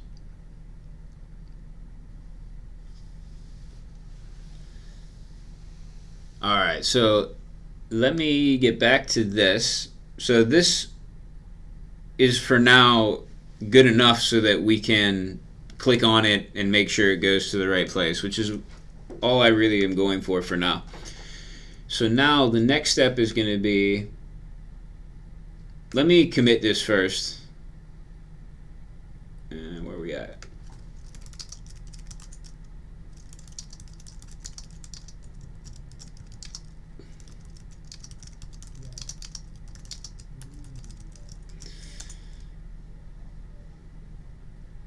Okay. It's weird how this keeps doing it. Every time the hot module reloading happens, it doesn't load all the styles. That's so weird.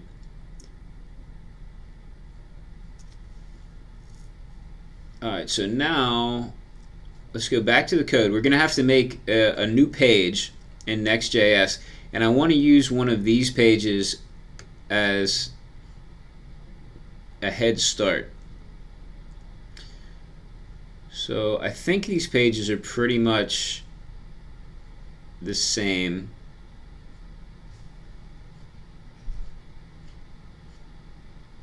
Let me see, single event, single news. The news page is probably what I want.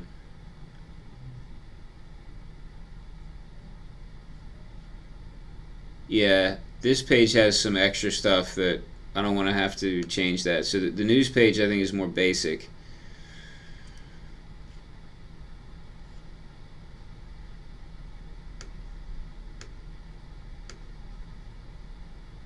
Am I pulling in? I am pulling in some stuff that I didn't add, like the SEO description.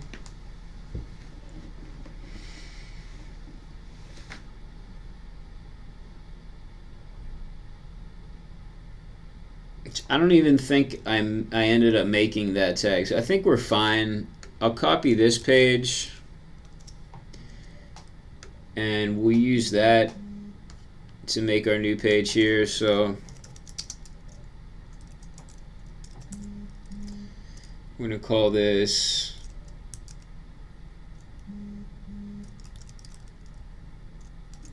PDF page.js. No, actually,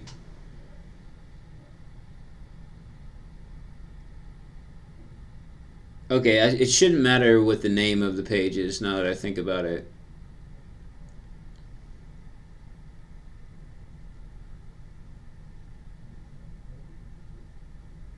Or maybe it will. I gotta check out my server file for a second, hold on.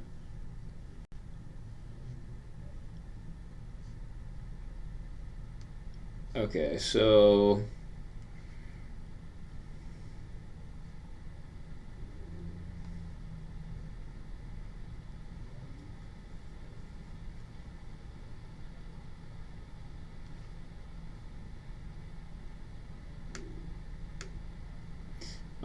what I want to check is what this goes down to. So let me check out our events page real quick.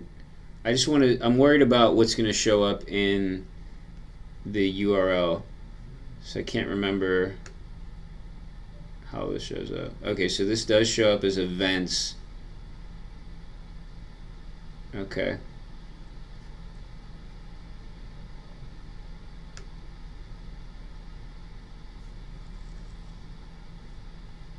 Oh, okay, I see where I put it. So uh, so I can put whatever I want right there. So it doesn't even really matter what's here.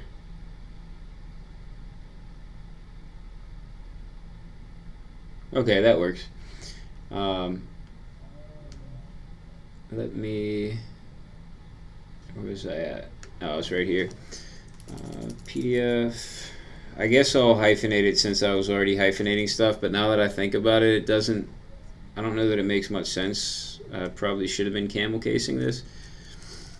I think the only reason I hyphenated it was because I'm in the pages folder, and normally whatever the titles here and the pages end up being URLs. And in URLs, you're more likely to see hyphens and not, obviously not camel case. So PDF pages, or I should say PDF page, it's going to be a single page, so PDF page.js. Okay. So now we have our PDF page, and I can paste in all of this stuff. And let me make sure that I really need this.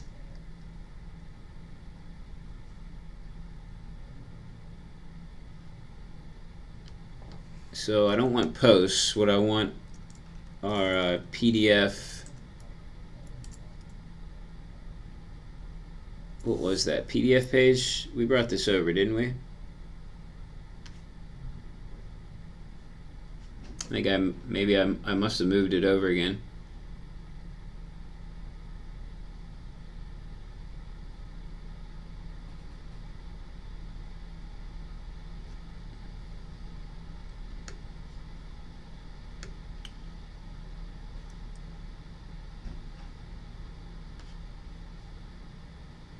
I couldn't remember. I think it's just PDF page is what we put in the API call. So we're going to filter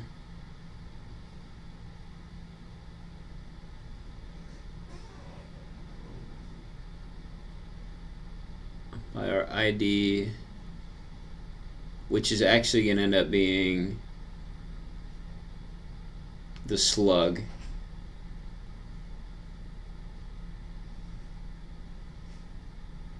We're not going to need, so this is where I filter out what we actually need. I don't need taxonomies. I need content. I don't need the excerpt. I'm going to keep it the ID, and I'll actually, I don't know if that I even need the ID. I don't need tags or categories. We're not going to have an image, any featured media. Alright, so that's all we need. This will cut out a lot of the other stuff. Now I need to make sure that I get rid of those things down here if I was using them. So this works. We don't want, let's see, we want the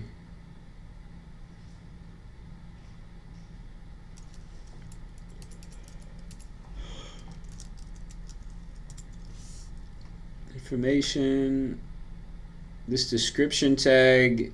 Obviously we're not getting anything from the description tag because we're not pulling that in. So I guess I can take it out for now. to make things more simple, I might put it in later on, and we're going to pass in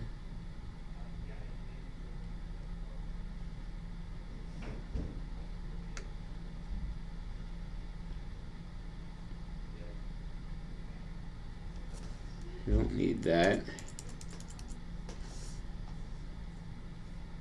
Alright, we got our error page if we need it. Got our sticky nav.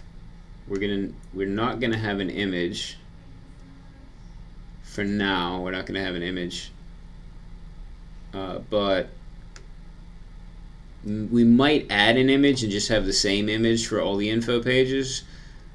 For now, I think it'll be fine. We'll just put in just kind of like a normal title. So let's just do an H1 and do, I think what we'll have to set it as, we'll need to use dangerously set inner HTML, because it's possible that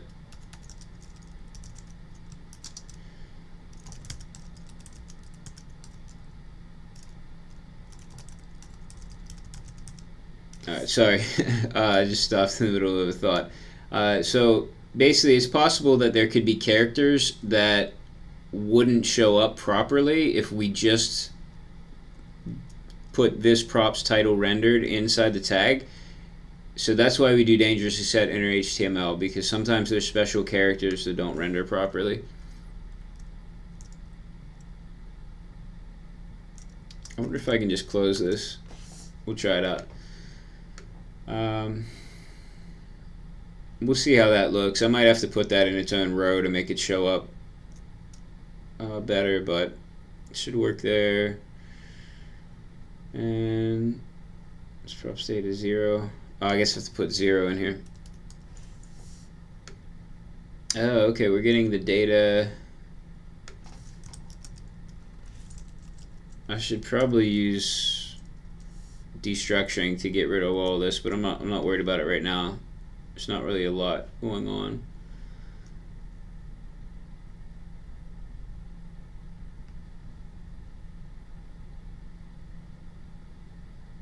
Okay, that's good for now. This will give us enough to see. Obviously, we're going to have to do something with the URL and have some sort of button to download the PDF. But for now, this will be enough to be able to see what's going on. So now we need to go to the server .js file, and I'm just going to copy and paste what's already being used here for single news,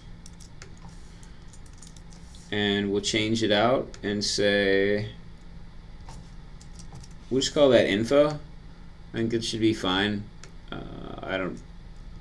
It's easy to change later on if I need to, as long as I don't think that too many people have linked to it.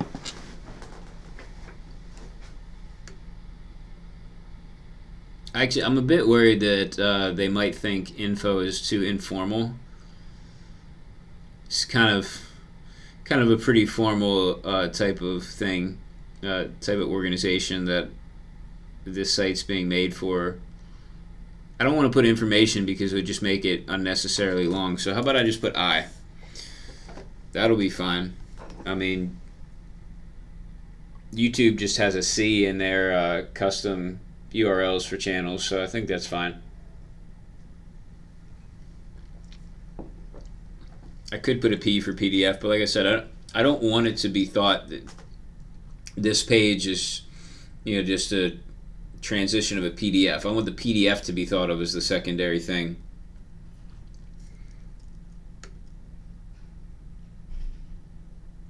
The original plan, well, that I was told, is that it was just going to be a bunch of links to PDFs, but that's not really a good thing to do on the web.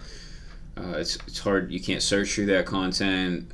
Search engines can't see it, at least all the content within. So I argued passionately against that idea, and so this is what was agreed upon. So we need to make this our PDF page. Params ID. Okay, so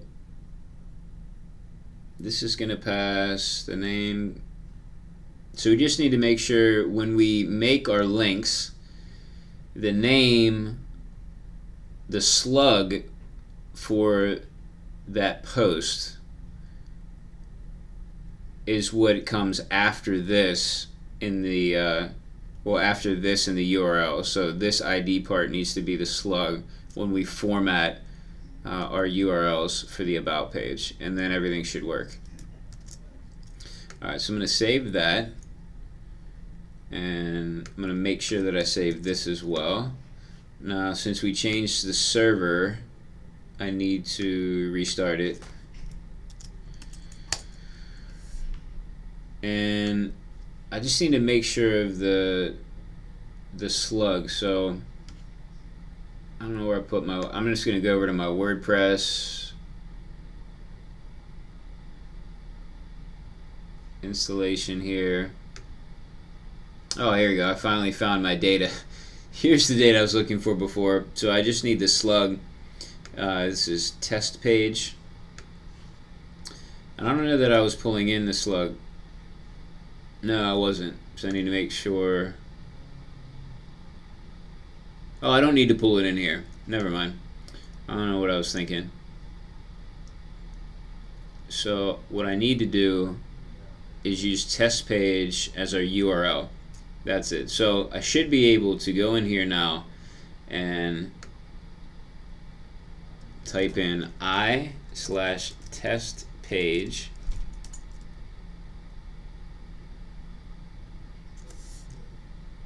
And that happened, but what is going on? Oh, okay, I see. When I copied this page, this news page, I hadn't copied over. Oh shoot, what was it? I need the Sidenav. Actually, that's really weird. It shouldn't be like that.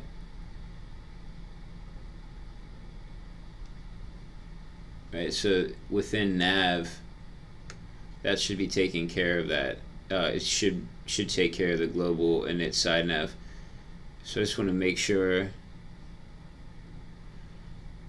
the server's fine. It's working fine. The PDF page. I'm importing.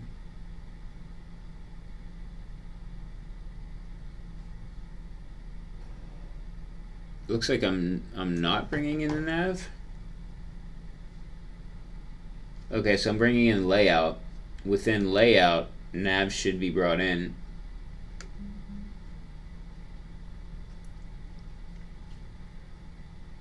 That's odd.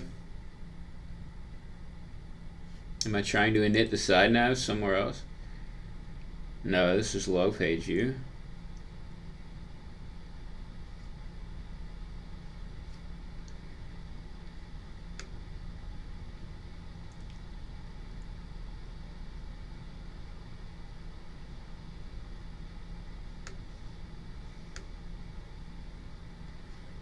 Alright, so I shouldn't have to do this, but I think I'm just going to do it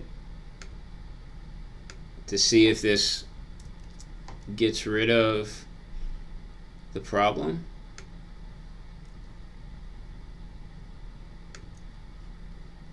I mean, maybe there's something that's going on because it's a parameterized route that, I don't know, who knows.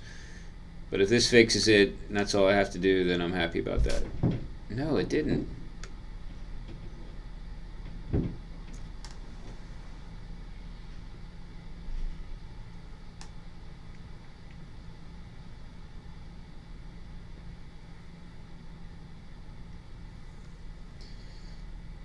Alright, so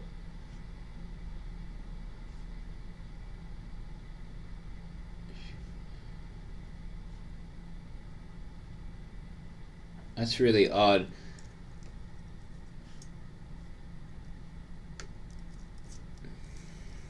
Actually, I want to check out and see if this is working. Oh, I know. I want to compare this to our file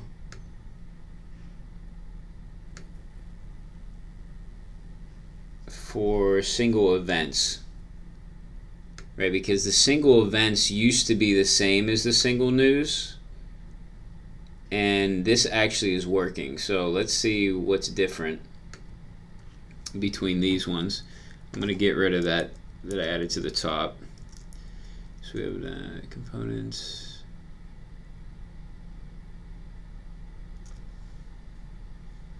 Okay, this is interesting. So in the single event,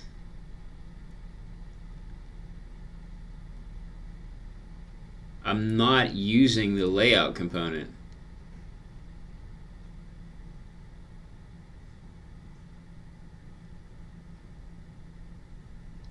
So I mean, that's a really big difference.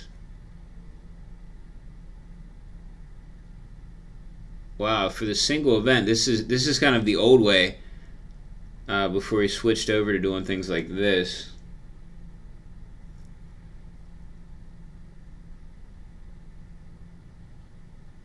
I'd hate to switch back to this just to make it work, but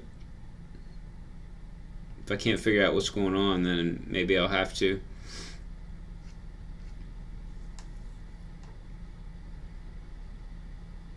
Alright, I'm going to check the live chat just to see. So basically, everything is pretty much working like we wanted to.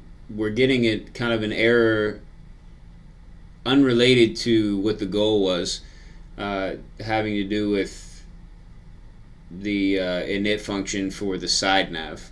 Okay, so, but at least at this point, we've successfully had, you can see the flash quickly of the content.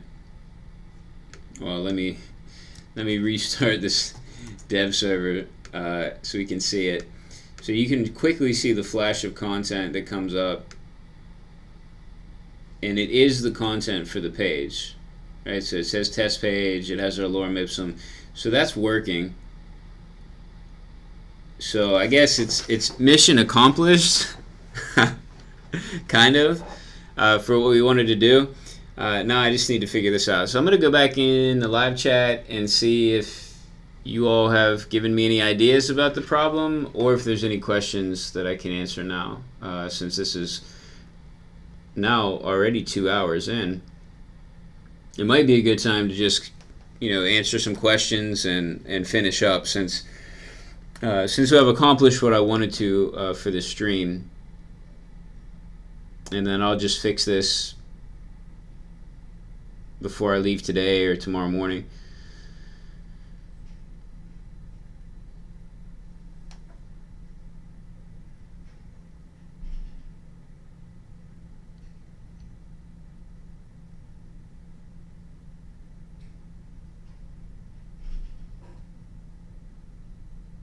Oh, okay.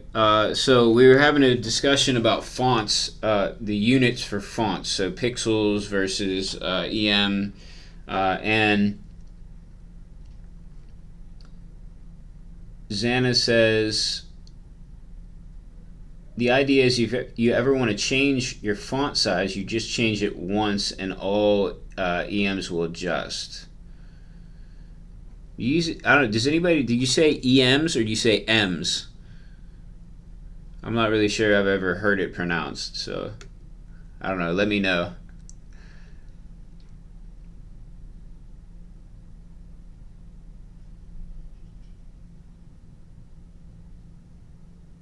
Okay, so basically the pixels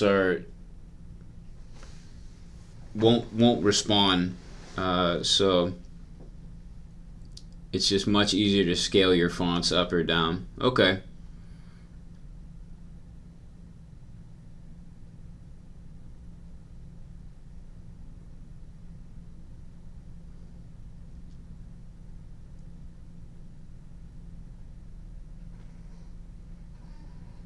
Okay, cool. Thanks. So Xana sent me a link from CSS Tricks. So thanks for sending that. It has more information about the whole font units discussion. So anyway, that's cool. I mean, that's pretty legit reason for using it. So like I said before, not sure that I'll switch right away. It might be more of a gradual thing. But that's pretty decent reason. I'll just have to get an idea of like what pixel size compares to the the REMs or EMs.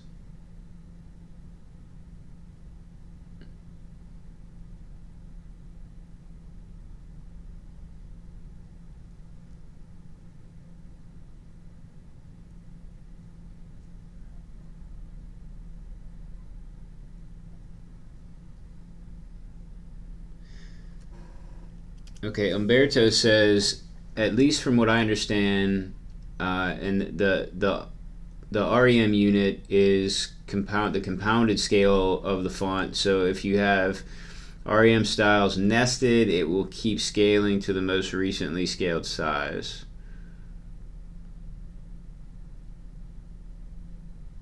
Then Xana says, so pixels at the root, REM for components, and then EMs for text. Okay. I'll definitely have to learn some more and give this some more thought before I start implementing it. But it definitely seems like there's some advantages to it.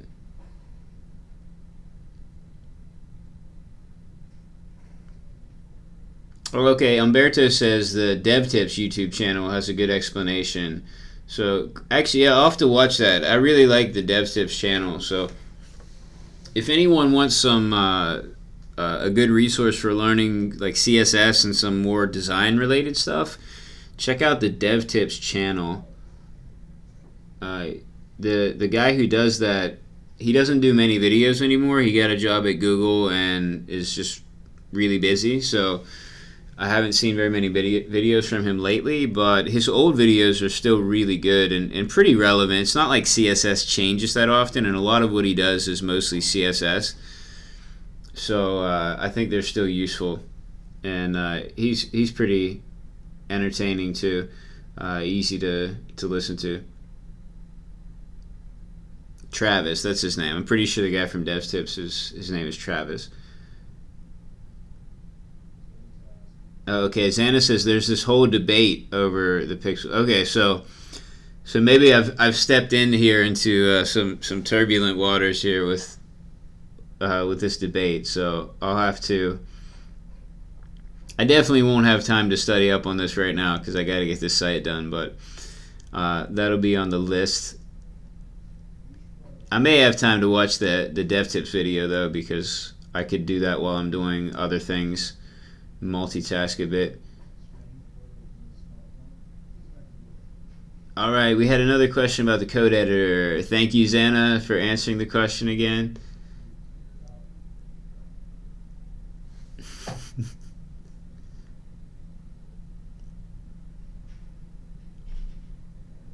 John Hansen says inner HTML found that out the hard way. Those are the special characters. Yeah. So that was back when I was referencing using dangerously set inner HTML for stuff. So like for the title and for the content here. So it sounds like you shouldn't use it, and I'm pretty sure at some point on a stream or something I had someone who was like a little bit upset that I was using this, but my thinking is, well, number one, like, what else are you gonna do? Like this comes through and there's special characters, and it gives you like the character codes instead of the actual characters, and it's unreadable. You can't have that. Also, as long as you control what data is coming in here, which I do, then there's no reason not to use that. You wouldn't just pull in random data from somewhere. Like, you'd never want to pull in data that a user could enter just some random user could enter, because maybe we could do some malicious type of stuff with JavaScript. But in this case, this is the proper way to do it. It just happens to be named this crazy name, dangerously set in HTML, just to warn people. But if you know what you're doing, then there's no reason not to use it.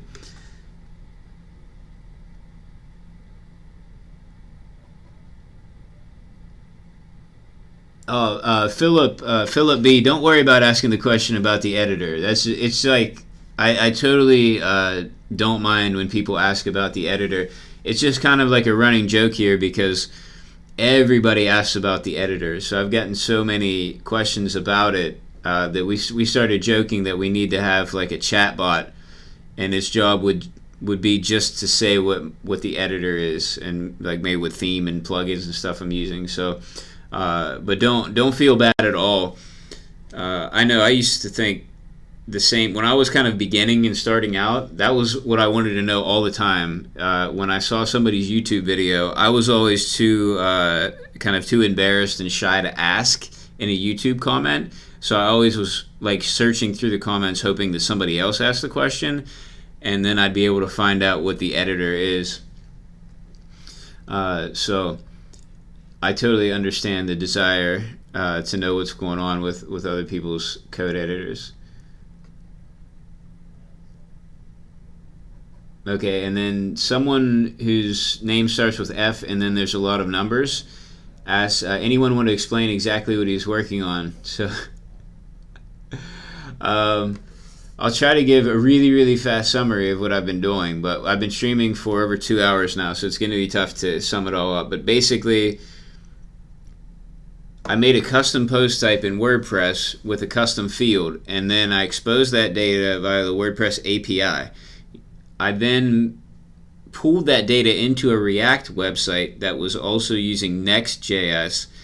I used some custom routing in addition to the routing that's there by default for Next.js to do what's called parameterized routing, so that I could populate a React.js template based on the post slug in WordPress and do an API call to get the data from just that slug.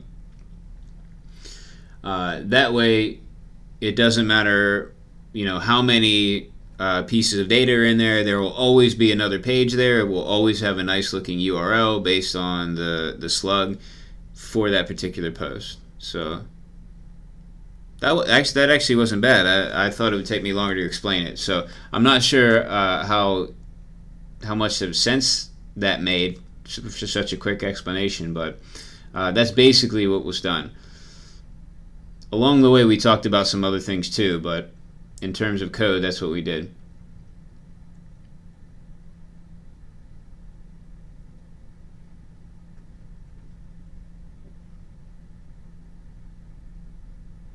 Oh, actually, I didn't notice it. Philip, so Philip, you just started coding yesterday. Awesome. Welcome to coding. And I'm not sure if Philip's in. I didn't see Philip say anything else. So I hope you didn't leave, Philip. But if you're still here, welcome to coding, and that's really cool that you're getting involved. So right now we're at a point in the stream where we're kind of at an advanced level, but every time I start a new project, I'll start out with some basics. So there's always going to be some basic things that even someone who's very new could probably benefit from. Check out some of the videos, like the titles of some previous live streams, and if the title is something that interests you, check it out. There's definitely some beginner level stuff in there. And definitely don't be afraid to ask any questions in the live chat or in the comments to the videos. You can even direct message me on Twitter. I'd be happy to, give you some advice if you need it.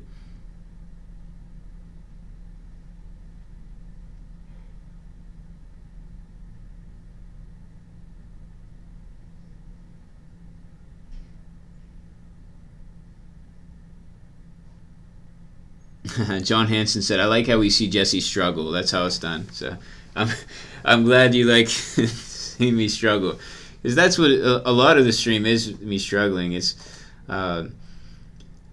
when I'm not on the stream, I don't have nearly as many issues. But believe it or not, I usually get a lot done and don't run into so many problems. For some reason, especially lately, the streams have been really difficult, and I've just had these like errors and stuff pop up and things just not working out, which is fine. It probably makes the stream a bit more entertaining and more interactive because you are trying to help me fix it. If I just flew through everything and got it all done really quickly, I don't think that would be as good for the stream. It might be better for my project, but not great for the stream. Okay, so we got some commentary here on the pronunciation. So, okay, so we have EM, we have M. Xana says M's. Sarah's heard it at M's. Hey, Sarah, I'm not sure that I've seen you in the chat before, so welcome, Sarah. Okay, so maybe I'll say M's now. It seems like the M's won out in the live chat. So the CSS unit that's spelled EM, I will pronounce M from now on.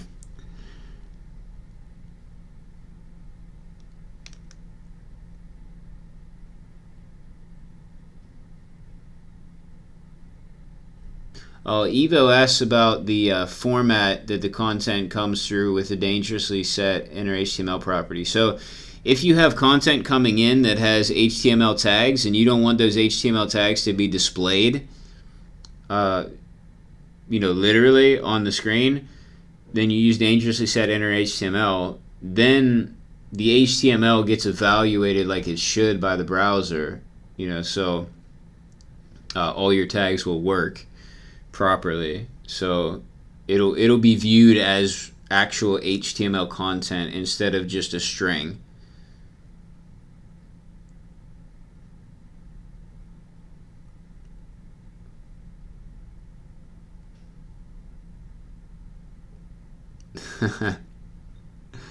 Inside the Matrix say we should call it live coding with Jesse in the Atom editor, and then no more questions. Or just put some text in the corner. Evo says just put text. Yeah.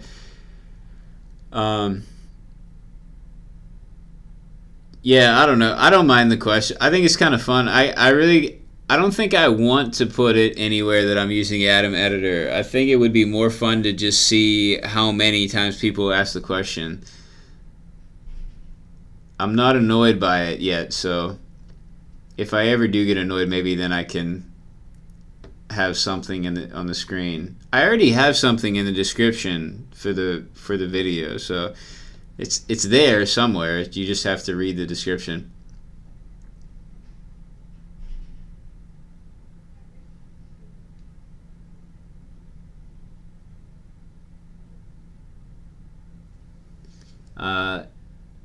Emika.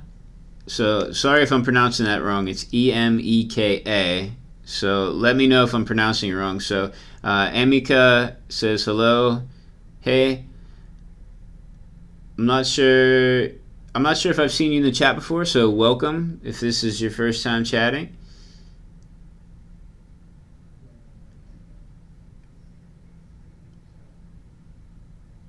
Okay, so Emika wanted to know if the code editor does some sort of live preview or any kind of preview. So by default, I don't think it does a preview. There's probably some sort of plugin that could do a preview. So right now, like, I'm running a development server on my computer, and it like reloads everything, which you can't see it right now because I have this error message on the screen. So it's not coming from the editor, but if you really wanted an editor that could give you a live preview, I'm trying to think of which one would do that. Well, I know like there are some cloud editors that do that. Like Cloud9 is a cloud editor that does that. trying to think desktop. I guess like Dreamweaver does that.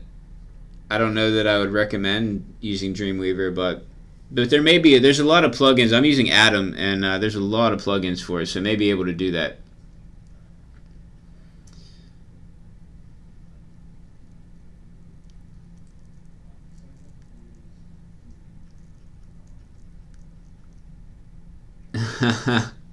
uh, Sabo, so SZABO or ABO.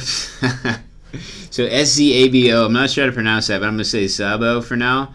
So you're still doing this? I left the stream maybe 2 hours ago. Yeah, I am still doing this. So sometimes the streams are quite long.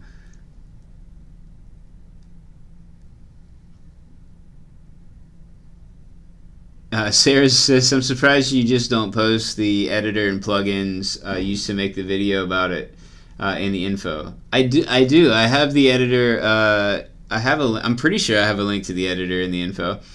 I don't have the plugins though. I showed all the plugins yesterday on the stream. I keep intending to make a recorded video for my own YouTube channel where I go through how I have Atom set up, and I go through all the plugins and everything. I just haven't had time to do it yet.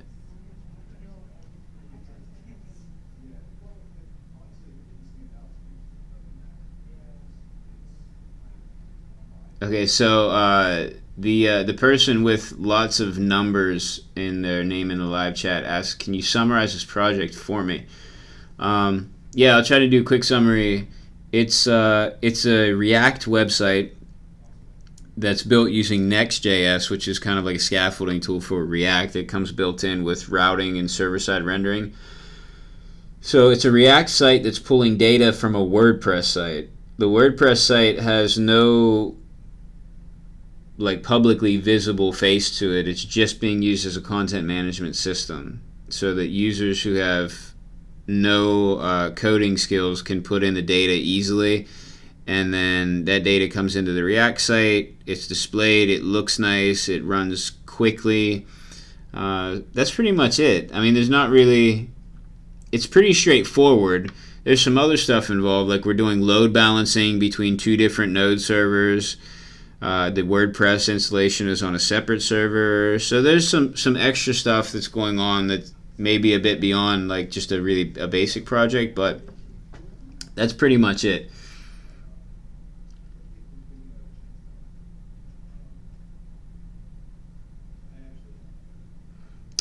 Yeah, the stream will be available to watch. So I had a question if the stream is available. So it will be available to watch usually within a few minutes after I end the stream. You can watch the recording. And I just saw that Patrick already answered that, so thanks, Patrick. Inside the matrix says you should make a counter in the corner for how many times it's asked, for people asking about the editor. That would be really cool.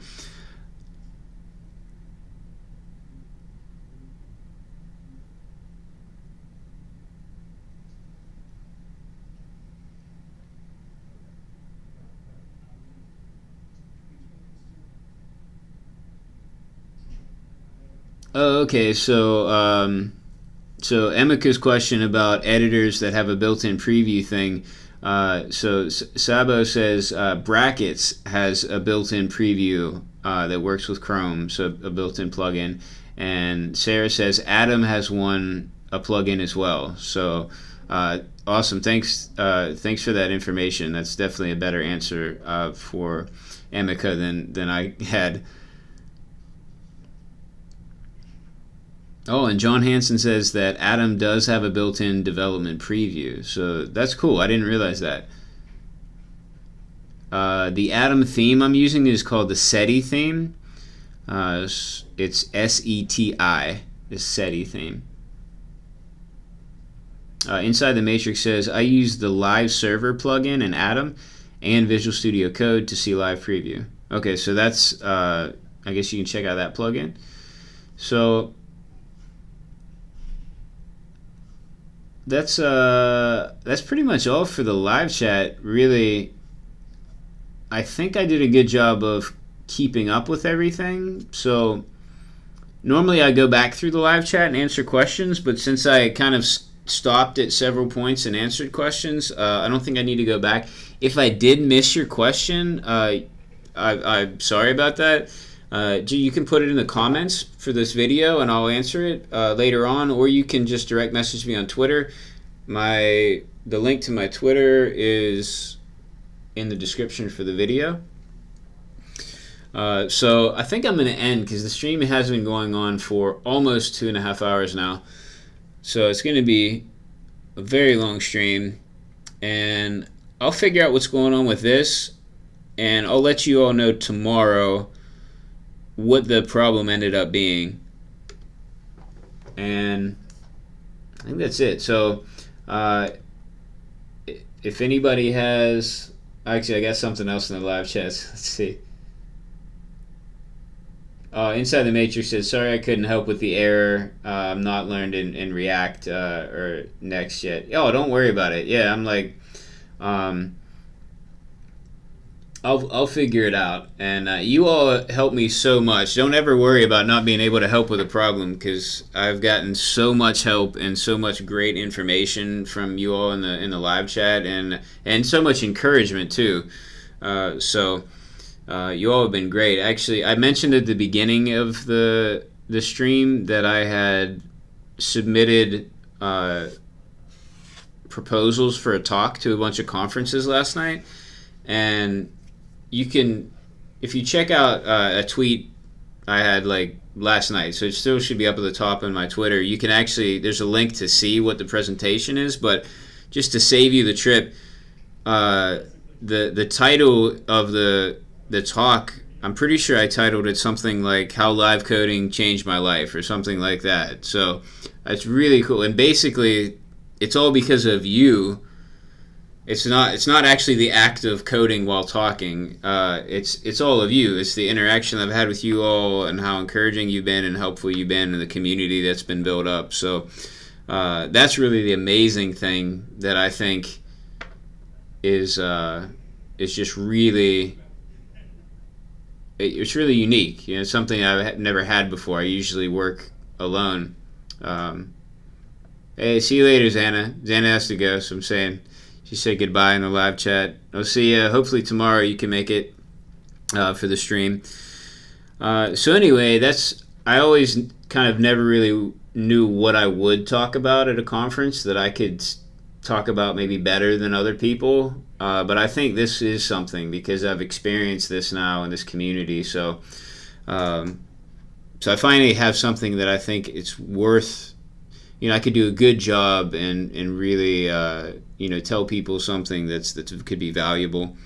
I think I did apply to do a talk about using Next.js with an API and all kind of stuff and React. But I think there's a lot of other people that could give a talk like that too, and probably better than me. So I'd be happy to give that talk. It'd be more technical, but I suppose it wouldn't be quite as unique as what I could talk about in terms of the live coding. Yeah. So Xana asked, where is the talk at? So I don't really know. I applied to some talks in the United States, one in England, and oh no, I don't have the talk on my channel yet. So I haven't fully thought out everything I would say. I definitely have a lot of what I would say, kind of in my head, but if I get accepted to a conference to do it, then I probably, I'll do it all.